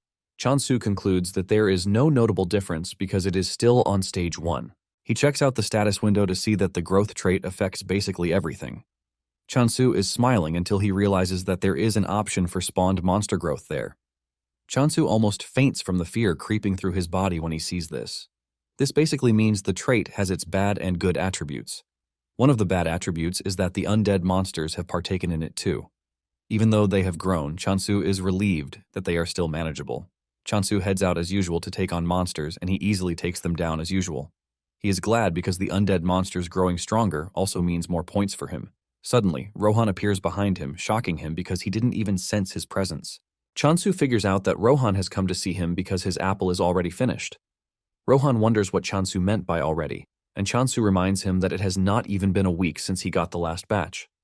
Chansu concludes that Rohan is just going to die from eating too many apples. Chansu then asks him how many apples he needs, and he replies that he wants 120, but if he can get more, he won't mind. Chansu then tells Rohan that he would have to adjust the flavor because of the change in environment. He says Rohan will taste one for free. Unknown to Chansu, the goddess and her retainers are gathered under the apple tree. He is shocked when he gets there to find them playing around. The group almost sinks into the ground when they spot Rohan, since he looks pretty dangerous. Suddenly, Rohan swings his sword, and Chansu believes that he is aiming for the group. He dives to protect them, but in the end, Rohan was just aiming for the apples. Chansu believes that Rohan has not sensed the presence of the goddess, since he called them familiars. Just then, Rohan says he can sense the growth trait on the block, and because of this, he would like to stay and train, but he assures Chansu that he is going to pay. Chansu becomes interested when he hears that Rohan is willing to pay, and he asks him how much he is offering. Rohan smiles while telling him the amount of money he is ready to throw out. This sends Chansu into a state of ecstasy, and he immediately shakes Rohan's hand, welcoming him as his esteemed customer. Rohan asks him if he thinks his request is possible, and Chansu says yes. However, he wants to know if the environment will not be torn in half, and Rohan assures him that it won't. Chansu also asks if things will suddenly explode out of nowhere, but Rohan assures him that he has nothing to worry about. Chansu then tells Rohan that he doesn't have the power to manufacture monsters, since he doesn't even have lots of points to spare. Rohan lets him know that he doesn't need his help to sort out monsters because all he needs is a space in the corner. Chansu is surprised to hear that this is all Rohan needs. Chansu has no issues with this, but he tells Rohan that there is something else he wants aside from money. Chansu lets out his heart, saying he would like Rohan to be his guard. Since the world they are living in is prone to being in danger every time, Chansu thinks it would be better for Rohan to protect. After all, Rohan is one of the best swordsmen out there. Rohan replies that he will consider Chansu's offer if he can enhance the growth effect. Chansu is glad to hear this, and he assures Rohan that he is going to enhance the growth rate by 50,000 points every day. In addition, he's willing to provide 10 apples daily. Rohan is more concerned about the apples, and he asks if they can be purchased differently. Chansu then assures him that he doesn't have to worry about the apples. Meanwhile, Doji and the others are shaking in fear because it seems Rohan will now be staying with them. On the other hand, Chansu thinks the familiars will be happy because they have a swordsmaster protecting them. Chansu turns around to see a different reaction from the group. Rohan also sees this, but Chansu lies, saying the group is only shy because he is new. Chansu tries to get them to become familiar with Rohan, but the group runs away instead. Chansu cannot believe his eyes, but he moves past the embarrassing moment to tell Rohan his first request. Later on, the two are inspecting the other block when Rohan senses something behind the brushes. They walk over to check it out, only to find a cat lying there. Chansu is surprised because he wasn't expecting any other animals like Hamstol to be in the area. Because of how relaxed the cat looks, Chansu believes that it is not dangerous, and before Rohan can stop him, Chansu walks up to the cat to pet it. The cat wakes up to see an ugly face standing over it, and it jumps away like it just saw a ghost. The cat hisses at Chansu, which almost sends a chill feeling down his spine. The status window then informs Chansu that the cat is actually the Apostle of Negation, and it has declared war on his block. Chansu is shocked that the Apostle declared war on him just because he patted it a bit. With tears in his eyes, he asks Rohan if the cat is the Apostle of Negation because it has declared war on him. But Rohan believes that the dude is saying trash. Chansu suspects that the cat is mad because he was touched without permission. Chansu walks over to the cat to try to settle their differences while wondering why he has to fight a little cat. Just then, Rohan shocks him, telling him that he won't be fighting the cat. Rohan says the apostles he will be fighting will appear through the block's border very soon. Surprisingly, Rohan says they will be human. Chansu is shocked to hear this because it was easy for him to kill monsters, but humans are a different story. As if Rohan knows what he is thinking, he tells him that he is free to kill Negation. Rohan lets Chansu know that they have the option to resurrect at the temple. Chansu is shocked to hear this, and he asks Rohan if he is talking about a checkpoint, and Rohan says yes. Chansu considers this an unfair advantage because he and his group don't have the luxury of just getting a second chance if they mess up. Negation apostles, on the other hand, can act recklessly and not suffer the consequences that come with it. Chansu is hyped for the battle, since he is at a disadvantage, and he asks Rohan if he is going to help him with the battle ahead. Rohan replies that he is willing to help if he can. Just as predicted, a group of Negation-loyal monsters and human apostles appear in the block. One of them holds a megaphone in his hand, and he makes a loud announcement telling Chansu to show himself. At the alchemy headquarters, Hasujin has taken the ostrich tail sap for examination. She is thinking about just how impressive Chansu is. She believes that Chansu is strong the way he is with the help of an artifact. Apparently, an artifact is a divine item that is created for those close to a god. Sometimes it is formed from remnants of a dead god, which in turn grants the user the opportunity to use the god's power. After thinking this through, Hasujin doesn't think Chansu is using an artifact because they are hard to use unless they match the deity's nature. Hasujin is thinking about the future possibilities of things when Unsu rushes into the room. Hasujin is shocked and even more shocked when Unsu starts walking toward her. Unsu has the ostrich tail sap with him, and he screams at Unsu, asking him where he got the sap from.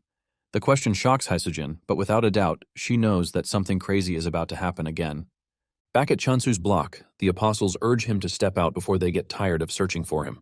Unknown to them, Chansu and Rohan are hiding in the nearby bushes. Chansu wonders why the dudes are acting recklessly, and he asks Rohan if he thinks this is because they can resurrect even if they die. Rohan confirms this, saying they are probably acting that way due to the chances of getting resurrected. Even though they have little time to engage the enemies, Chansu is relieved to have Rohan at his side. He is basically putting all of his faith in Rohan. Just then, Chansu steps out of his hiding place, holding his sickle. The apostle stares at Chansu like he is some kind of weakling, and he tells him to bring him apples. Another dude makes fun of Chansu, telling him that he is outnumbered and that he has no chance against them. However, the team starts getting nervous because they can't see Chansu do anything, which is pretty weird. After some minutes of silence, Chansu finally speaks out, telling the apostle that he is nothing but trash and that he is not worth worrying over. Chansu is confident that he has the swordsmaster backing him, and before the negation dudes will have to get the chance to do something crazy, Rohan would have dealt with them. The apostle is pissed by this, and he gives Chansu one more chance to surrender the Emperor apples. Chansu retorts, telling him to head to the department store if he really wants to eat apples. The apostle is overtaken with rage because of Chansu's big mouth, and he asks him if he can handle the consequences of his arrogance. Chansu further breaks the dude's ego by telling him to go ask his mother all the trash questions he is asking him. Chansu's words hit the dude at the spot where he wants, and he angrily tells his subordinates to kill Chansu. At the alchemy office, Unsu is pestering Hasujin about where she got the sap. Hasujin feels like telling him, but she mentions that customers' information is confidential. Unsu then tells her that he only asked because of the labor fee. Unsu comes clean, saying the ostrich tail sap that Hasujin brought has a higher purity percentage than the regular ones, which is always hard to maintain their purity level. Unsu brings out a contract sheet and hands it over to Hasujin, asking her if she can continue supplying them with the sap. Hasujin replies that she might have to ask the cultivator first, and Unsu suggests that they sign a provisional contract. Unsu is happy to hear this, and he lets Hasujin know that whoever is responsible for the sap will always be welcome to the alchemy department. Back to the standoff between Chansu and the negation apostles, the lead apostle notices that Chansu is pretty calm for someone who is outnumbered. He wonders why Chansu is so confident, and on the other hand, Chansu is thinking of how he is going to take down the skeletons approaching him.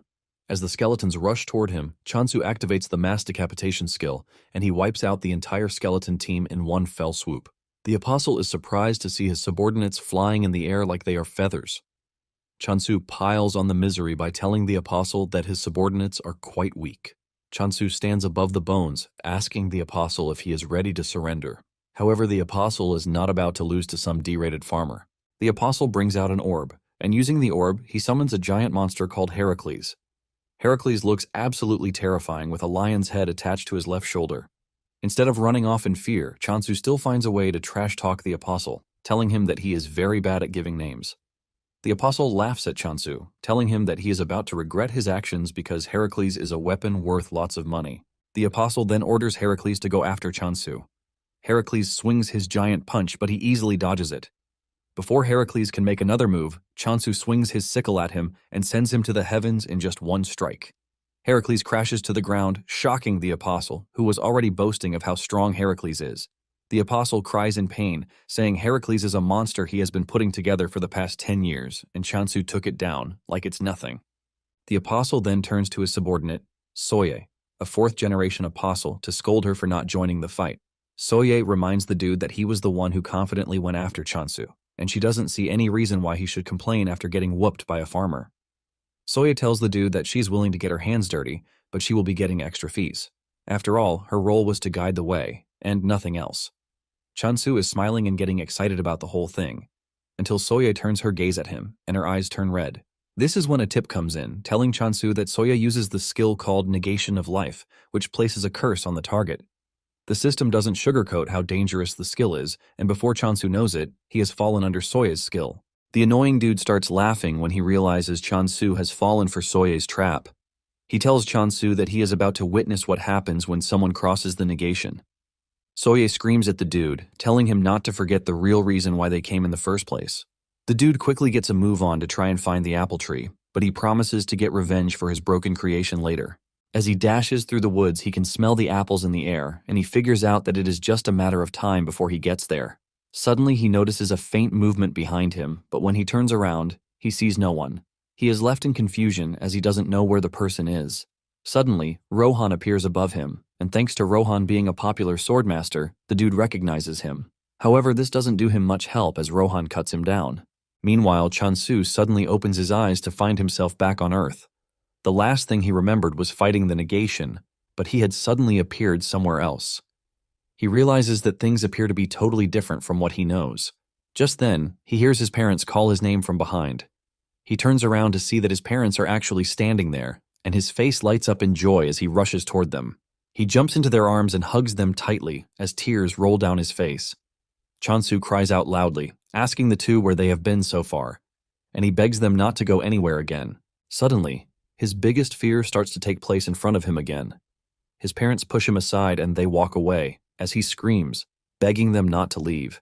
Chansu screams out in pain, but suddenly, Rohan pulls him out of the weird dream he is having. He tells him that he is suffering from Soye's trick, and what he saw wasn't real.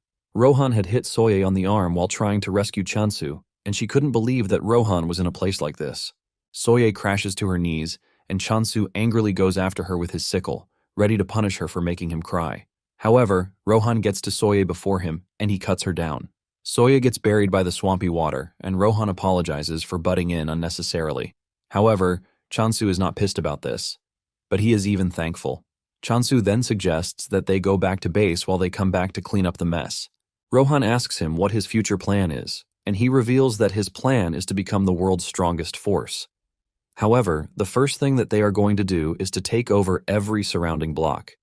He asks Rohan if he can keep helping with this, and Rohan assures him that he has no reason to deny as long as he pays him with apples. Chansu then assures Rohan that he is going to pay him with as many apples as he wants. As they walk back to base, they run into the black cat again, and Chansu asks Rohan about the deal with the cat. Rohan casually tells him that the cat is one of the 7 calamities, a territorial predator. This shocks Chansu because he thought the cat was a usual friendly cat, and he realizes that he might have gotten himself killed without knowing. On the other hand, the negation soldier has found himself locked up in a cell for losing the battle against Chansu.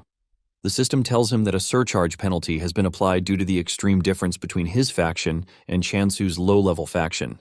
He is required to pay 1 million gold coins as punishment, and this shocks the dude because he doesn't think the power difference is fair. He refuses to pay the money, claiming that there was a swordmaster supporting Chansu. The system then recognizes the dude's refusal to pay as an inability to repay the required debt and would be transferred to negation. The dude sees this, and he freaks out, urging the system to come back because he is now ready to pay. Just then, he is dragged out of his cell by the undead monsters, and to make his situation worse, a scary negation apostle, Danha, shows up. She tells the dude to carefully explain what happened if he doesn't want to suffer a fate worse than death. The dude tells Danha that he found the cultivation site for the Emperor's apple. Danha believes that the dude is lying to save his own skin, but he swears it, saying Rohan was the one who disrupted his plans. Danha still doesn't want to believe this because she is well aware that the reparations wouldn't have been set too high if Rohan had fought alongside Chansu. The dude continues telling Danha that he is telling the truth. He mentions that Soye was defeated too, and this comes as a surprise to Danha. Danha then stands up from where she is sitting and she walks toward the dude. The dude almost loses his little manly ego as the scary lady walks up to him. Danha then tells the dude that they can't hold Soye accountable, which means he will be the one to suffer the consequences of their failure. Danha smiles evilly while telling the dude that she has a proposition. She grabs the dude's head and puts him under a contract that will make him a prisoner until he fulfills her wishes. She tells the dude to head to the cultivation site and start working on it. The dude argues that this is impossible, but Danha threatens to turn him into an undead if he doesn't cooperate. She lets him know that the only way he is getting out of this mess is to find a way to infiltrate the apple cultivation site. On the other hand, Chansu is still freaking out when he hears that the black cat is one of the 7 calamities. Chansu asks Rohan if they are going to be fine, and he lets him know that they would be dead already if the cat wanted them gone. Chansu then asks what would happen if the cat actually wanted to do something bad, and Rohan lets him know that the cat would simply devour their territorial rights. Chansu panics when he hears this because he doesn't even think territorial rights are something that can be eaten. Chansu rushes to check the system, and he realizes that it can actually be eaten, but he is glad that the cat has not decided to eat it yet. Chansu then demands to know why the cat is there, and Rohan reveals that the cat is there for catnip. This leaves Chansu surprised again because the monster is not a real cat, which begs the question of why it is going after catnip. Rohan then points out the fact that the cat has shrunk, and Chansu uses his blessing of abundance to help the cat. The cat rolls around on its back, urging Chansu to touch it, and when he does, he realizes that it is different from touching Homstol because the cat is big and fluffy. Nonetheless, Rohan doesn't want to get carried away because he knows the cat is pretty dangerous and might easily end him if it wants to. Just then, it dawns on Chansu that the cat has been with them for a while, and it would be nice if it had a name. After so much deliberation on what to name the cat, Chansu finally settles for Night Sky. The cat stares at Chansu, demanding to know why he picked Night Sky, and Chansu mentions the cat's attributes that made him choose the name. Suddenly, Chansu gets the notification that he has won the war and he has been given a compensation of 1 billion. Chansu is still celebrating this when he gets another notification, telling him that Negation has requested negotiations. Apparently, until they are done with negotiations, the loser will be retained as a prisoner. Chansu freaks out in pain, demanding that his 1 billion is returned to him, but there is nothing he can do about the situation. Later that night, Chansu makes a vow to the goddess while she is sleeping, assuring her that he is going to make abundance the greatest power in the world because thanks to her, his life has gotten much better. He promises the goddess that he is going to help her reclaim her lost glory, and the goddess places her head on his arm with tears rolling out of her eyes when she hears this. Later on, Chansu scolds Rohan that the only thing he has been eating is apples.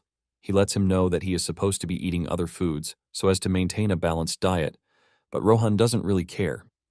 Even during all the lectures and whatnot, Rohan assumes that Chansu is just trying to steal his apple.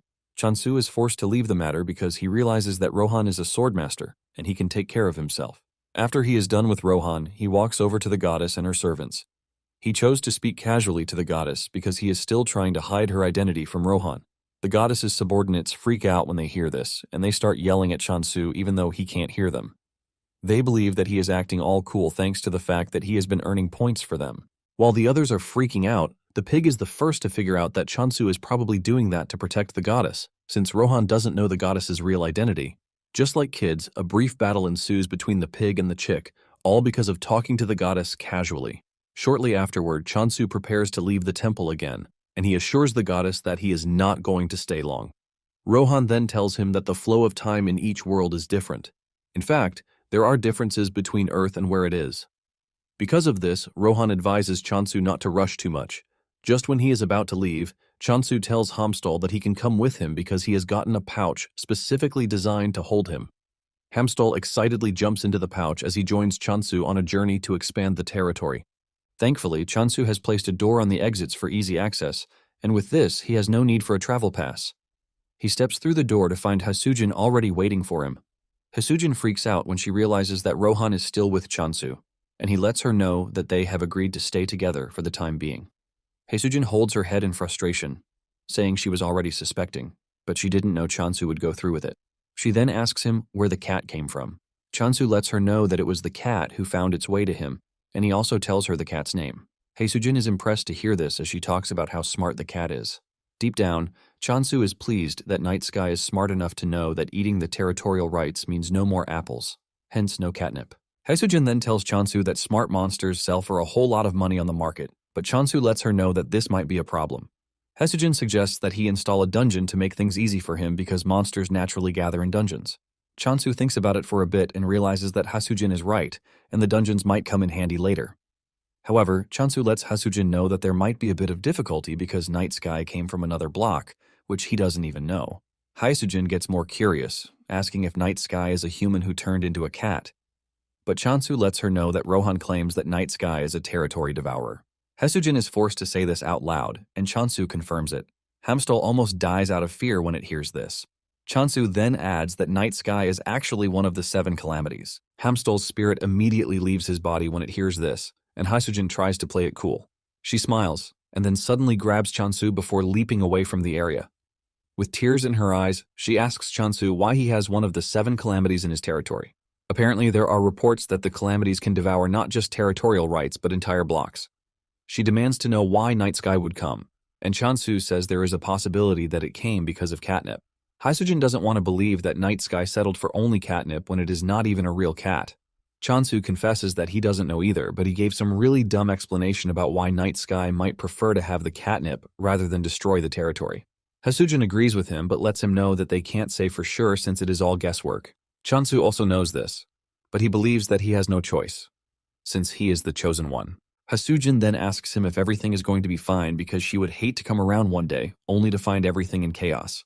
Chansu believes that Night Sky might actually protect the block, since cats are territorial creatures. Suddenly, Chansu sees Night Sky trying to eat Hamstall and he rushes over to stop it. Chansu grabs Hamstall away, telling Night Sky that it is not food. Night Sky just gives Chansu the side-eye, and Chansu asks Rohan why he didn't do anything when he was there. Rohan claims that he was going to stop it if something had happened, but Chansu points out that Hamstall almost got eaten. Hasujin then suggests that they handle everything carefully before the two get used to each other. Hasujin then reveals that there is something Chansu needs to know. Apparently there is a scammer who is claiming ownership of the Emperor's apple. Chansu doesn't really take this seriously, and Hasujin lets him know that the dude is claiming that he is the Apostle of Abundance, which means he has a right to the apple. Chansu is shocked when he hears this, and Hasujin adds that the dude brought an apple to prove he's an apostle, but it turned out to be a knockoff. In fact, he brought a fake contract, but everything has been cleared out. Just then, Haesujin notices that Chansu is acting weird and she asks him what the problem is. Chansu is pissed to find out that there is another apostle aside from him, and he hasn't shown up from the start. To make it worse, he is now claiming ownership, calling himself the Apostle of Abundance. With a stern voice, Chansu tells Haesujin that they need to find the dude. Haesujin is surprised as to why he wants to find him, and Chansu lets Haesujin know that he is actually the Apostle of Abundance. Haesujin freaks out when she hears this, since she wasn't expecting it. Chansu tells Haesujin to put a bounty on the dude, and in fact, he is ready to pay extra for the artifact. Apparently, if the dude is captured alive, Chansu is willing to pay 100 apples as a reward. Even Rohan gets tickled when he hears the reward that is being offered. Meanwhile, somewhere in Negation's back alley, there is a dude in a hoodie thinking about how he wants to convince Rohan and Chansu. He walks into a shop, and the light comes down on his face to show that it is the Negation soldier, Kim Yoonhook. Apparently, he is a regular customer at the shop, but the shop owner already knows that he is a broke ass.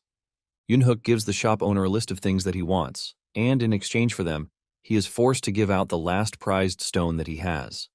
Yoonhook then tells the man to give him a good price because this might be the last time they are going to see each other. Realizing that Yoonhook is totally broke, the shop owner tells him about the bounty that has been placed on the scammer. The moment Yoonhook hears this, he dashes out of the shop, thanking the shop owner for giving him an opportunity. Apparently, Yoonhook has finally found the proposal gift he has been looking for to try to convince Chansu.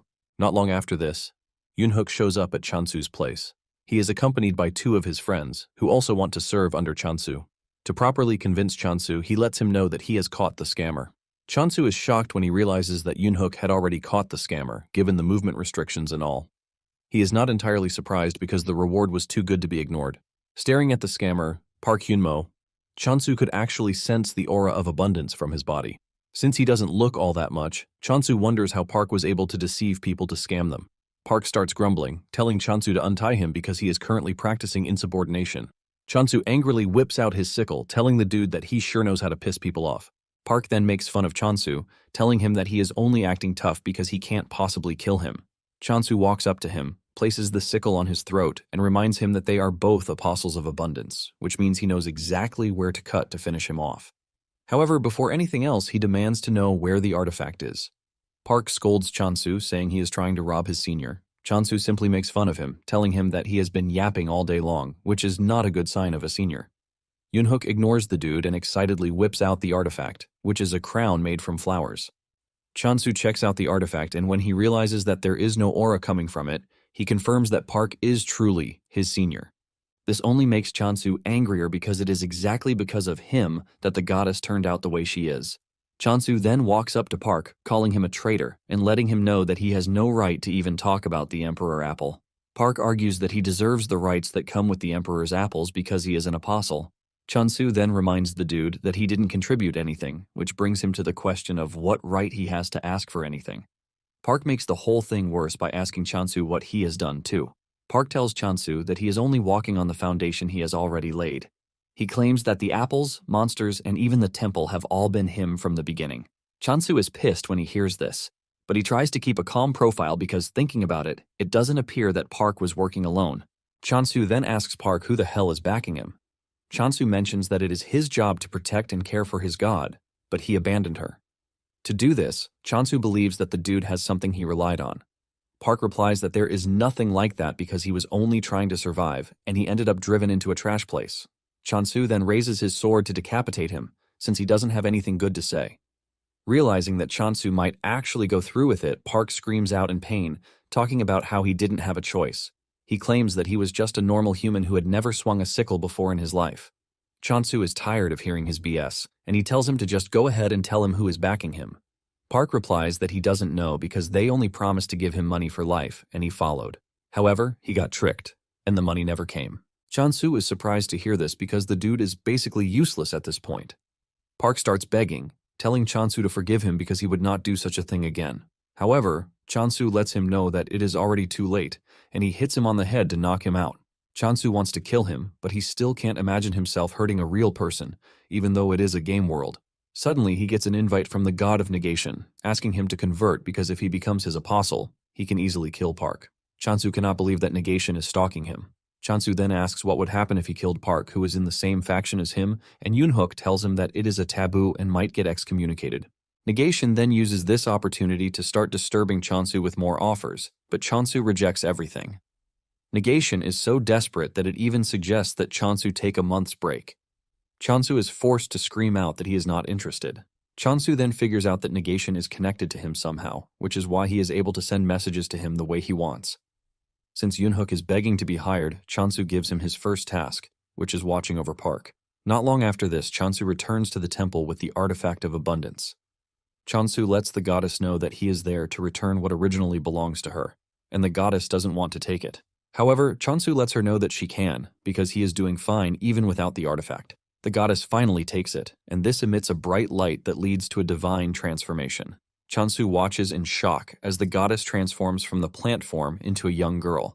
Her subordinates jump up in joy because the goddess has finally gained her powers. Chansu is shocked when he sees this because he didn't believe that he was standing right in front of the goddess.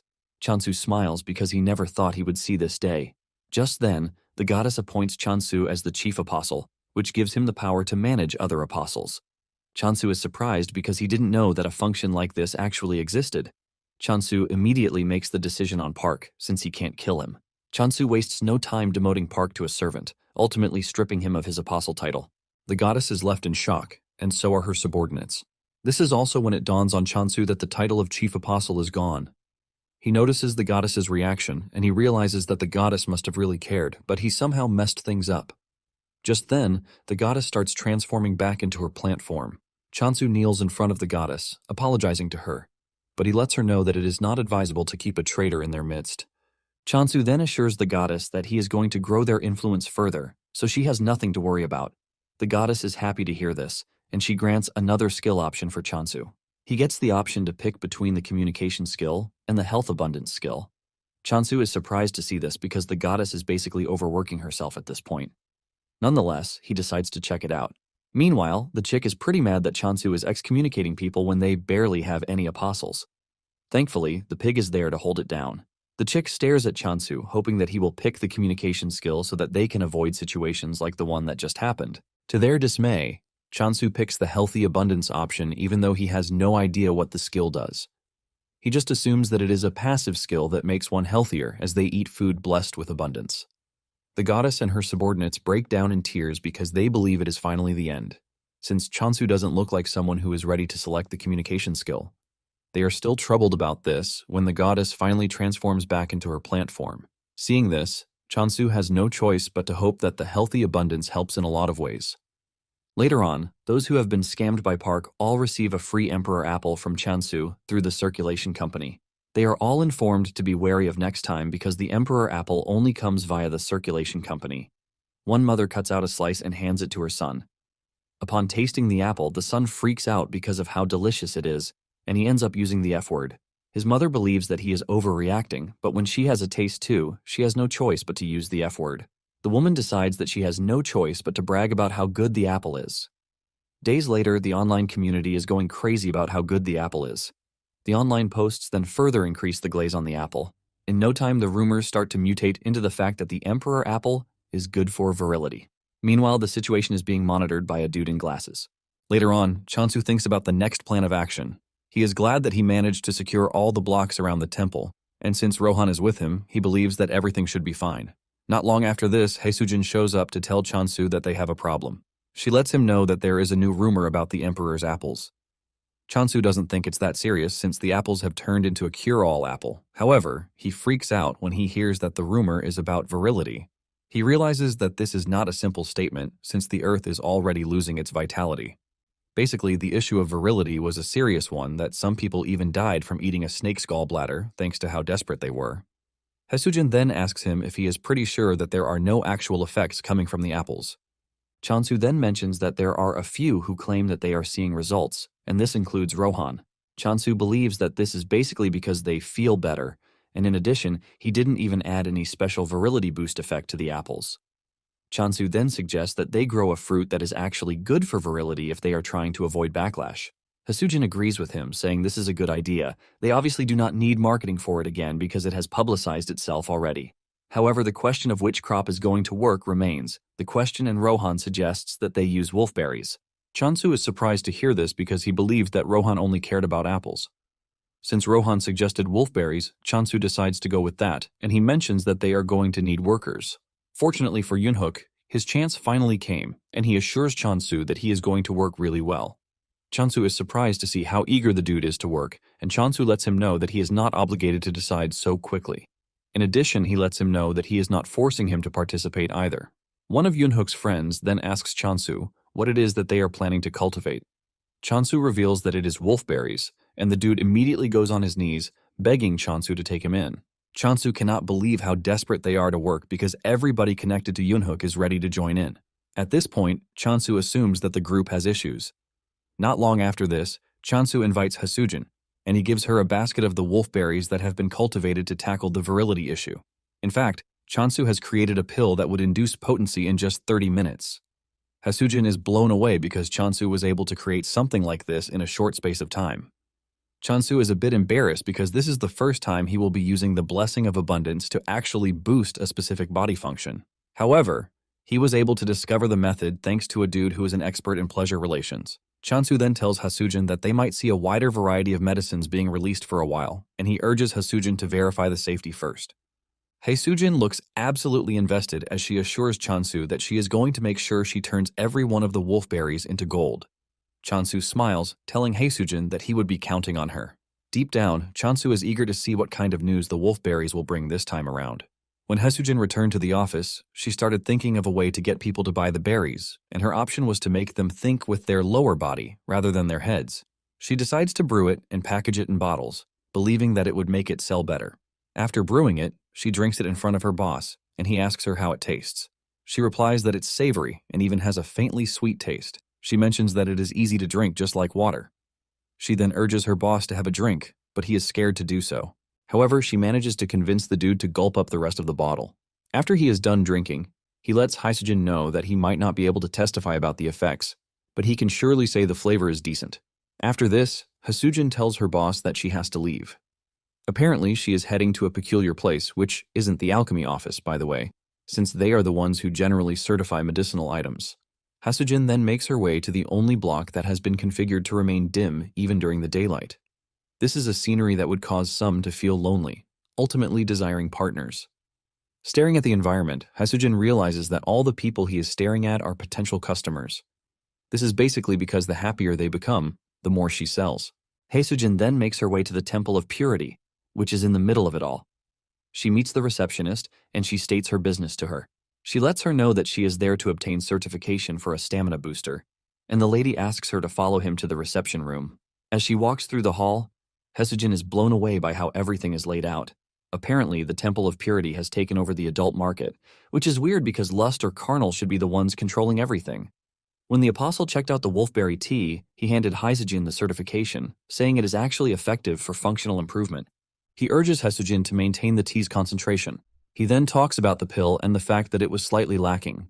Hasujin asks him what the issue is, and he lets her know that wolfberries are excellent ingredients, but they need to be combined with other components. He suggests that they cultivate the other ingredients alongside the wolfberries to increase the efficacy. He tells Hasujin that she is free to supply the ingredients if she's having difficulty getting the right mix.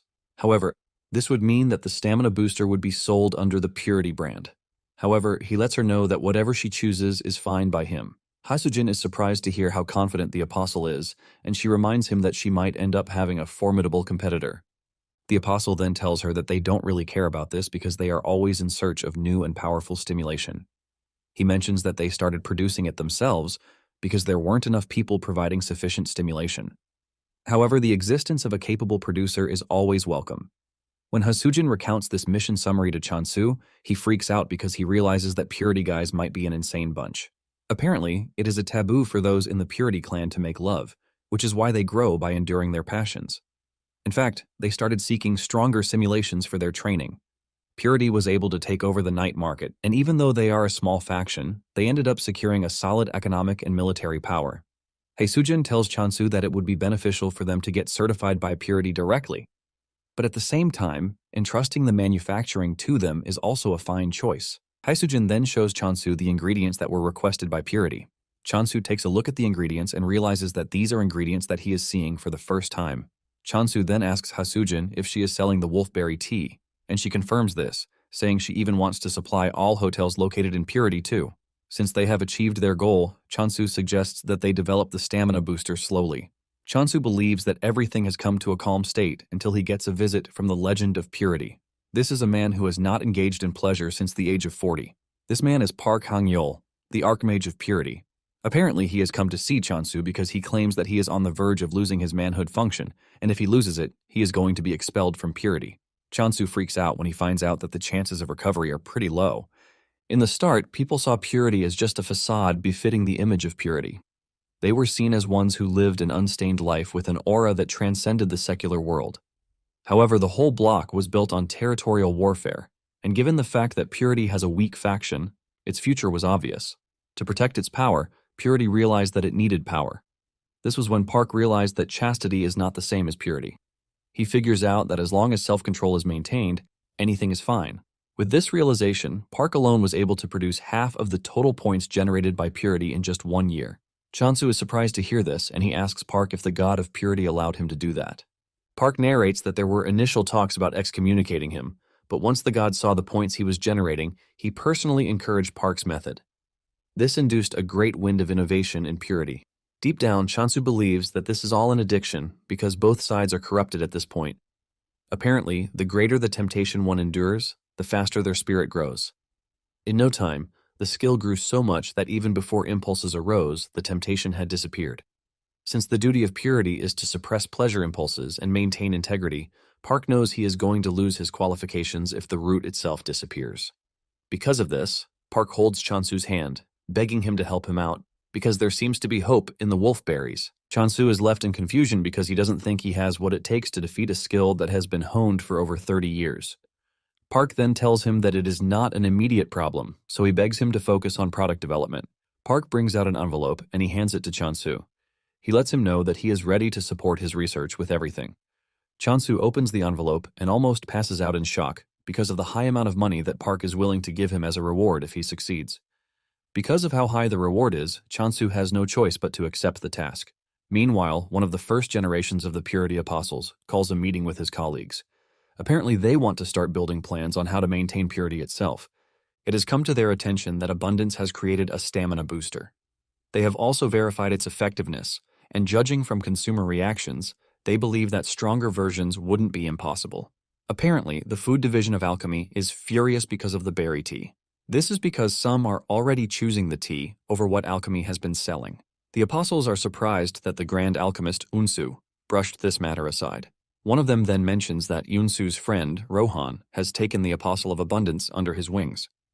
They start thinking of the next thing, and one suggests that they approach Chansu with a good offer. Another mentions that they actually know his block's location, but going directly will definitely not work. He points out that Park, who is now with Chansu, would just detect them and chase them out. One of them immediately comes up with a suggestion. He tells his colleagues that they need to ally themselves with alchemy and draw out Chansu. Once Chansu is left alone, they kick their plan into motion. Back at Chansu's territory, he tells Yunhook to follow him because he has something to tell him. Just then, Yunhook spots his defeated creation, Hercules, in the distance.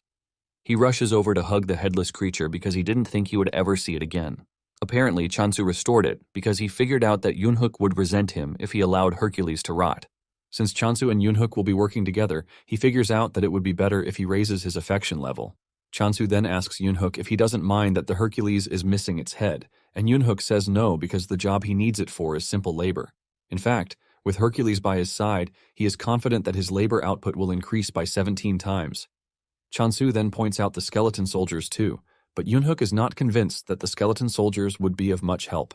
However, Chansu urges Yunhook to teach them because they might get better at it. Yunhook reluctantly agrees to this, but says they have to, or else they are just going to get in the way. Chansu is actually impressed that Yunhook can handle the skeleton soldiers, and he considers him an affectionate person. Suddenly, Chansu hears a scream in the distance, and when he looks around, he sees Park chasing around the hard worker. Apparently, Park believes that the dude is the perfect person to inherit his legacy, but the dude says he is not interested because he would like to get married and live happily ever after. The dude hides behind Chansu for safety, and Chansu urges Park not to push the dude too hard. Park then asks Chansu if he is interested in inheriting his legacy, but Chansu outrightly refuses. Chansu then whips out the new pills that he just finished, and he tells Park to try them out. Park tastes the two and mentions that they both fall under 32 and 33 points, respectively. This is pretty low because their target point is at least 90. However, Park tells Chansu to hold his head high because an ordinary man would have turned into a beast just by taking the pills. Chansu then asks why he hasn't been able to reach 40 points. Park lets him know that the caster's mental state affects blessings. He mentions that sometimes empathy comes before problem solving. Park then decides to show him what he means. He reaches his lower body, and Chansu freaks out, believing that he wants to bring out his schlong. However, Park whips out an adult book, telling Chansu that he is the only one he can show. At this point, Chansu believes that the dude is crazy. Chansu is still trying to pull himself together when Haesujin shows up, bringing news as usual. With excitement on her face, she tells Chansu that Alchemy has sent a dungeon subjugation request to Chansu. Chansu hears this and immediately pictures a dragon in his head, causing him to freak out because he doesn't know why they would request this from a farmer. Chansu wonders why they sent this request to him, since all he has is a rusty sickle, and the only skill he has is decapitation, which barely counts as one in the first place. Chansu is forced to ask Haesujin if he doesn't look like a farmer because everything just doesn't seem right to him. Haesujin then tells Chansu that they might have called it a subjugation, but in truth it is a gathering request to obtain monster byproducts. It then dawns on Chansu that they might want a situation where what they want doesn't spoil. Basically, whatever Chansu cuts doesn't spoil, and Chansu asks Haesujin if the target is a plant-type monster, but Haesujin reveals that it is a high-grade water spirit. Apparently, high-grade spirits need to be taken down in one blow if one wants a chance to cut off their lifeline. Basically, this is why the request is for someone with powerful firepower, like a swordmaster. Chansu cannot believe that the request was sent to him, since it would have been suitable for Rohan. Since Chansu is reluctant to leave the territory, he thinks of refusing the request. Chansu then tells Haesujin that he is not interested, shocking her. She asks him if he is sure that he wants to reject the offer because the reward that comes with it is quite enormous. Haesujin lets him know that he will be provided with a weapon, and after this, he gets the chance to tame a water spirit.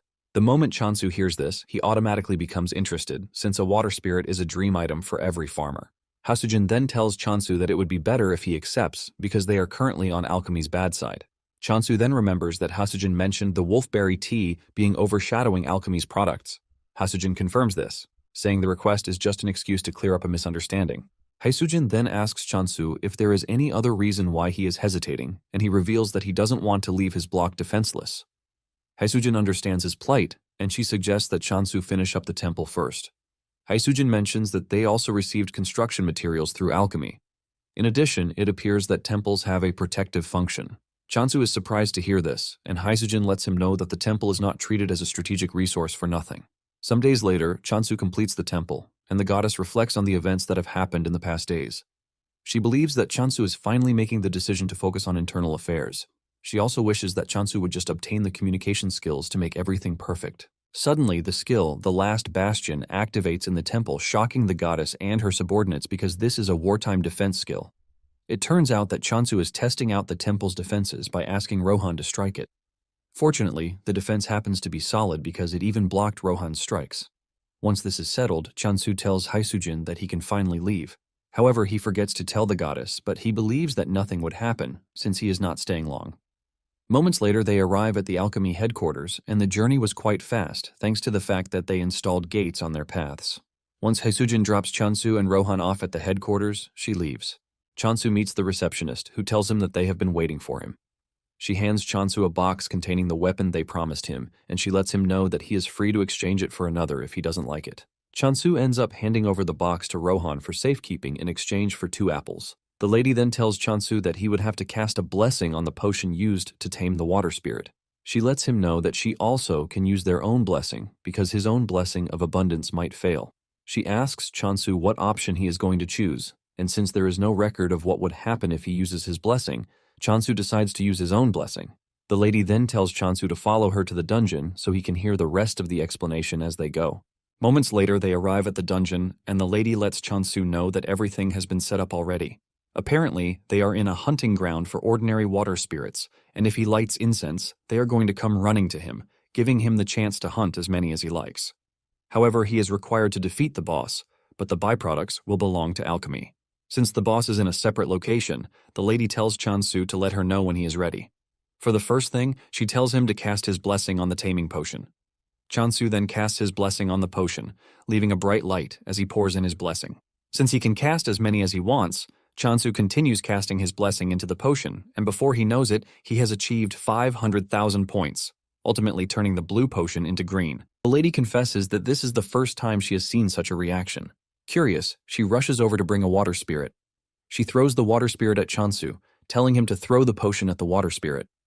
The potion hits the spirit midway, and the water spirit starts to absorb it. This leaves them wondering if it actually happened. Suddenly, the water spirit starts to puke, leaving Chansu to believe that his compatibility rate is bad.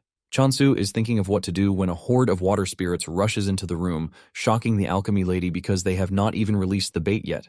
The lady immediately whips out her book to take notes because this is the first time something like this has happened. Suddenly, the first water spirit starts consuming its colleagues, further contributing to the list of things that the lady has not seen before. She asks Chansu if he took some weird medicine, but Chansu promises that he didn't. The lady then mentions that the spirit might be suffering from an overdose because it appears that the abundance blessing is acting as a lure. In no time, the first spirit absorbs the others, and suddenly, the boss appears in the room, which is weird because lures are not supposed to work on bosses.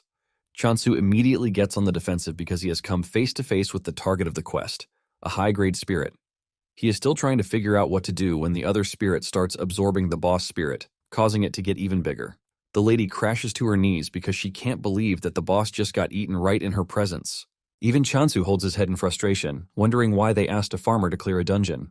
To make it worse, the spirit's puking got even worse. Chansu tries to comfort the spirit, telling it that it is not its fault because he is the one who should have thought twice before throwing the medicine at it. Chansu places his hand on the spirit, urging it to let it all out because it would definitely feel better. Chansu also decides to stabilize the energy that is rampaging inside the spirit. After letting off a lot of liquid, the spirit ends up getting smaller. Chansu is about to say it is cute when it spits on his face. Just then, the water spirit transforms into an orb and sits gently on Chansu's hand. The lady alchemist then congratulates Chansu, telling him that he has successfully tamed a water spirit. However, she lets him know that she breached the contract by not securing the high-grade water spirit. Just then, she lets him know the two things he has to say if anyone tries to pin this logic on him. The first thing he's going to say is that the medicine provided by alchemy caused the whole mess, and secondly, he will be handing over the rights to the water that came out of the spirit. Chansu is surprised that they are interested in the vomit, but he really doesn't mind. The lady lets Chansu know that the spirit will wake up once it regains its spirit. However, she warns him that it might look different than usual, but she urges him not to be scared or shocked. Suddenly, a dude from the food department rushes into the room, declaring the whole raid a failure.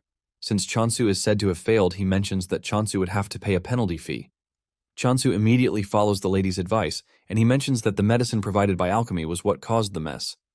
The dude argues that Chansu was the one who used it wrongly. He declares that they are going to be confiscating the water spirit and the weapon provided. Just then, Rohan throws his sword at the guy, but misses by an inch, thanks to Unsu showing up to drag him out of harm's way. The dude's eyes flash before his eyes, and Rohan mentions how pissed he is that he is making a mess of everything.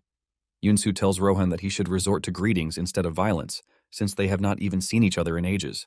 Yunsu then urges the dude to leave because he has no right to be there, or else he wants to lose his dispatcher qualifications and get buried in lawsuits. The dude immediately apologizes for causing a ruckus, and he leaves. Yunsu then walks up to Chansu to introduce himself to the dude. He apologizes that things got heated up on their first meeting, and he suggests that they wrap up business first. Yunsu tells Chansu that the raid might have failed, but thanks to that, they have a chance at the potent spirit water. He is pretty sure that alchemy is going to go crazy when they learn about a water that lures a boss. Since Chansu is not going to need it, he suggests that Chansu sell it to them. Chansu cannot believe that they are willing to pay money for puke. Yunsu lets him know that they are going to mark the raid a success if he sells it, but if he doesn't, they are not going to. Unsu has not even finished saying this when Chansu agrees to sell it. After this, Yunsu lets Chansu know that they have equipment that can make life easy for him without having prior knowledge about alchemy. Chansu has no issue with this, but he is more concerned with making medicine. He is scared that this might cause a conflict of interest like the tea. Unsu smiles, telling Chansu that they will always welcome a competitor as long as they are competent. On their way out of the headquarters, Chansu reveals that he is not Rohan's disciple. Chansu then asks Unsu if he is cool with Rohan. Unsu is confused by this, and Chansu reminds him that Rohan threw a sword at him because of him. Unsu smiles, telling Chansu that this is nothing, because Rohan probably doesn't even care. Chansu then tells Yunsu that Rohan is obsessed with apples. He wants to know if there is anything that can be done, but Yunsu tells him to give up because there is no way to convince Rohan. Just then, a driver pulls up beside them, telling Chansu that he is there to escort him, leaving Chansu confused. Apparently, Purity was the one who sent the dude to pick Chansu. On their way to Purity headquarters, Chansu is surprised that Purity would even ask to see him. He assumes that Purity is curious about Park, who is staying with him. Upon arriving at Purity, Chansu is surprised to see that it is dark, just like Hasujin mentioned. Chansu steps out of the vehicle, and he is blown away by how massive and beautiful the Purity Temple is. He admits that it is different from the others, and the driver urges him to follow him so he can escort him to the reception room. Moments later, Chansu and Rohan arrive at the room where the elders are waiting. The elders apologize to Chansu for calling him out of the blue. They assume that he is tired from his journey, and they offer him tea. One of them then asks Chansu about Park. Chansu then decides that he is going to tell the truth to avoid giving false hopes. Chansu mentions that there have been no improvements whatsoever. Another elder asks him about the development of the medicine, and Chansu reveals that it is slow, but there is a bit of progress. They ask him if there is the possibility for progress, and Chansu assures them that he is going to try his best. Suddenly, the elder with glasses on tells Chansu to stop the production of the cure, shocking Chansu.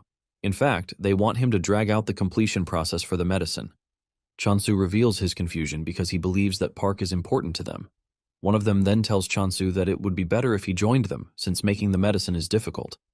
They let Chansu know that they are going to give him double of whatever Park promised him. This is when it dawns on Chansu that he might have gotten himself involved in a troublesome issue because they appear to be wary of Park because of his influence. Chansu then tells the elders that he is just going to ignore what he just heard. Deep down, Chansu cannot believe that they expect him to trust people who would betray their own comrades. Chansu then stands up to leave, telling the elders that he hopes they all reach an amicable agreement. One of them screams at Chansu, telling him that purity is not the way it's supposed to be. He talks about the vulgar things that the apostles are doing, but Chansu reminds them that whatever is happening is also the will of their God. Just then, one of them tells Chansu that they are going to cancel the tea certification that they gave to him. Chansu is shocked when he hears this because they pushed him into a corner. Chansu starts thinking of talking to them, but he lets them know that going back on their words would basically make purity lose its credibility. Rohan then tells Chansu that it is time for them to leave. The elder in glasses screams at Chansu, telling him that he is going to regret his decision, but Chansu tells them to do whatever they like. After Chansu is gone, the elder in glasses apologizes to his comrades, saying his acting must have been lacking. However, they let him know that he tried his best because they all chose this plan, since direct harm is not allowed. Since their third method is a failure, the group decides to move to Plan 4. With no one in objection, they all decide to go ahead with the plan, since they are all aiming to achieve their target. Apparently, they are going to make Chansu lose focus on creating the vitality potion by diverting his focus to other things. In short, they are planning to make Chansu a hero. Not long after this, Chansu returns to the territory and the goddess rushes over to hug him.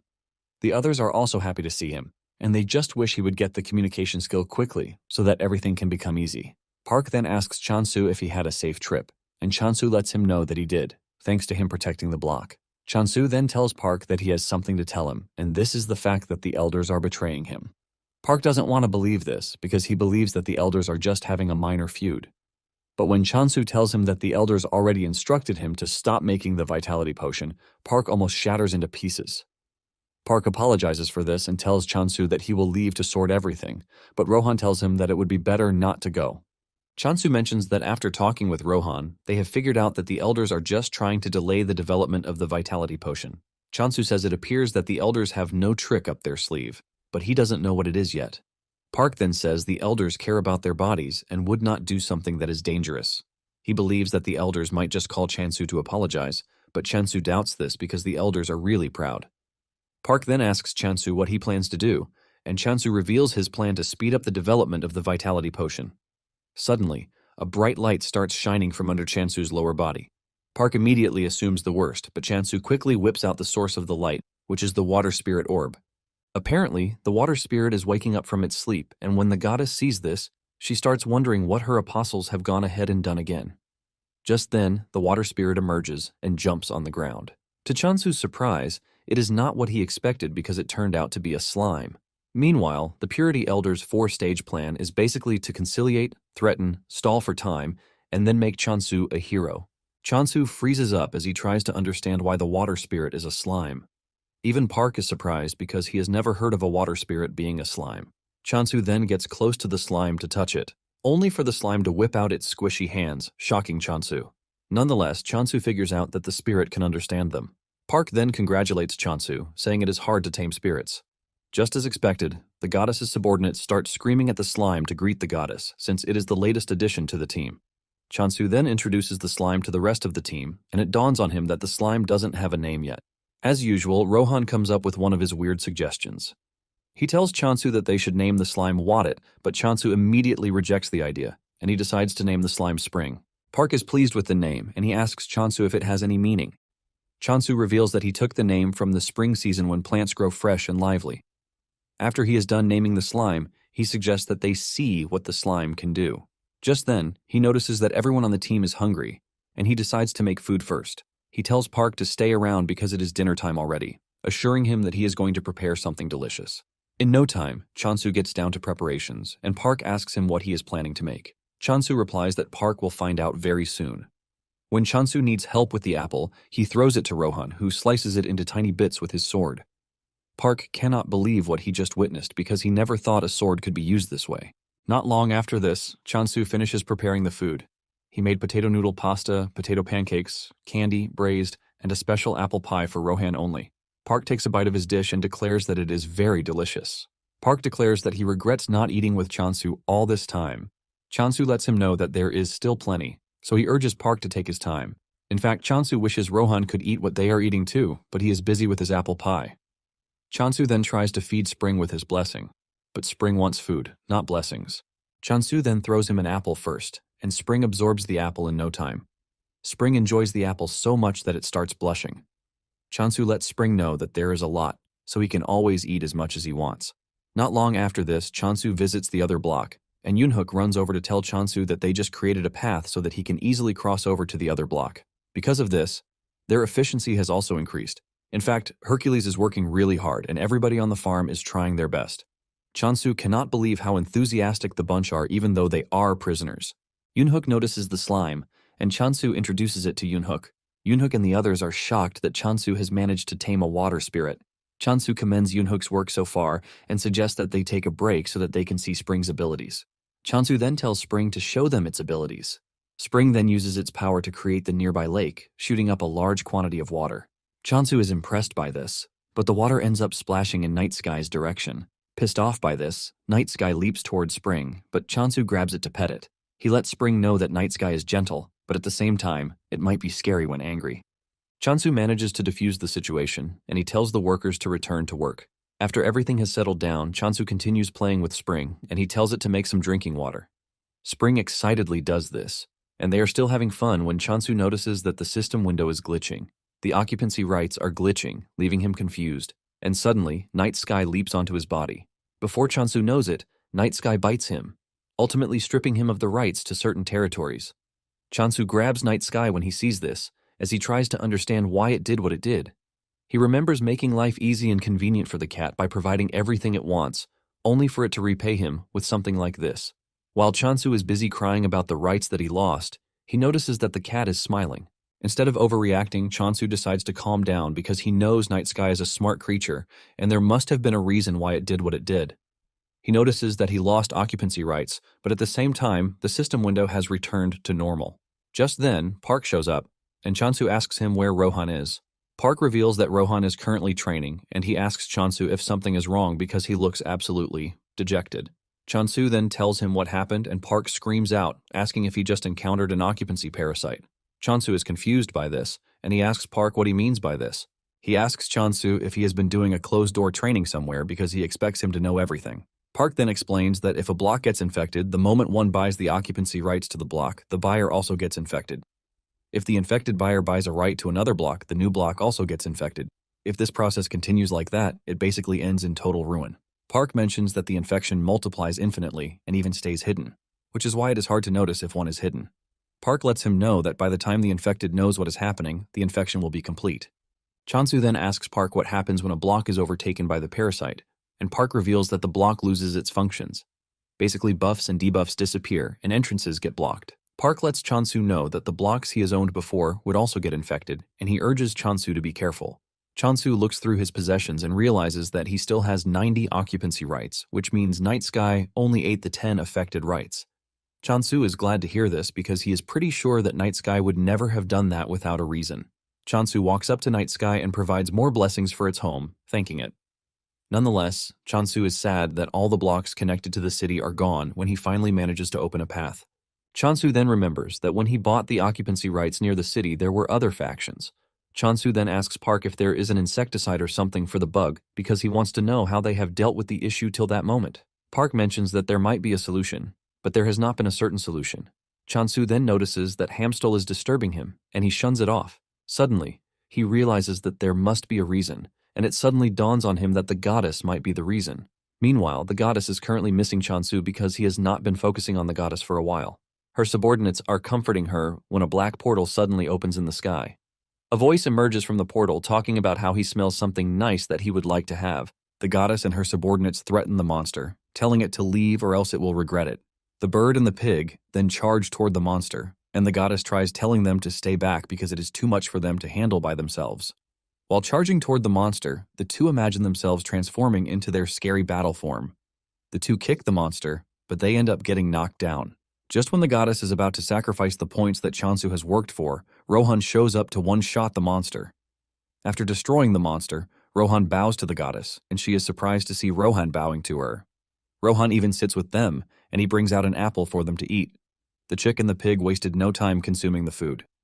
The goddess finally concludes that Rohan is a good person, since he is Chansu's friend. Just then, Chansu comes rushing over, and with fear written all over him, he asks if anything happened. The chick wastes no time insulting him for leaving them alone.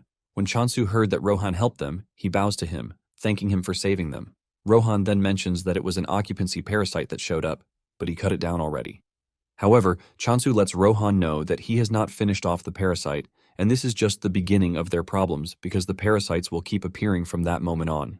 Rohan is still munching on his apple, but when he hears this, his appetite vanishes. Well guys, that's the end of the video. If you like this video, comment next part in the comment section. Also subscribe to the channel, hit the bell, and like the video. Thank you for watching and see you next time again.